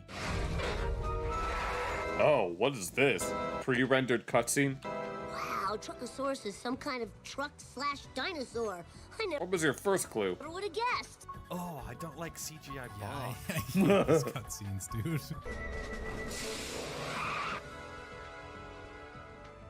Yes, everybody do the Bartman. Now to the bot, man. I don't remember how that song goes. Oh, I forgot that Bart gets abducted by aliens. Nothing makes sense in Hit and Run, dude. It's just like, yep, now there's aliens. Now there's aliens and Bart's getting abducted. It's And then he's Simpsons. gone. Yeah. It's like the intro of Mr. Bean. Yeah, but opposite. yeah, it is kind of. Is that the end of the level? That's it. Bart got abducted. That's Nice. it. The end. Okay, well, this time we did a little bit better, 57%. Yeah, but we still missed all the gags. Okay, Okay. There. Yeah. Same here to the okay. Unfortunately, I was too tired tonight to really get anything done besides the shoe on head thing. But, yeah, that'll be it for tonight. We'll be back Monday to continue Stardew Valley. With the mod that's going to skew my perception of who the characters are, just as a long story short. But if anyone has any final thoughts, real quick, I accidentally dropped this wrench thingy that I had, and I don't want to pick it up right now. Great show. Are you sure about that? Because by my standards, the stream was rather lackluster. But if you enjoyed it, I guess that's all that matters. Because I was too tired to really comment on anything, so... Yeah, all y'all better listen to what Glock says, or else he'll pull up his Glock on your head and unload it on your face. But...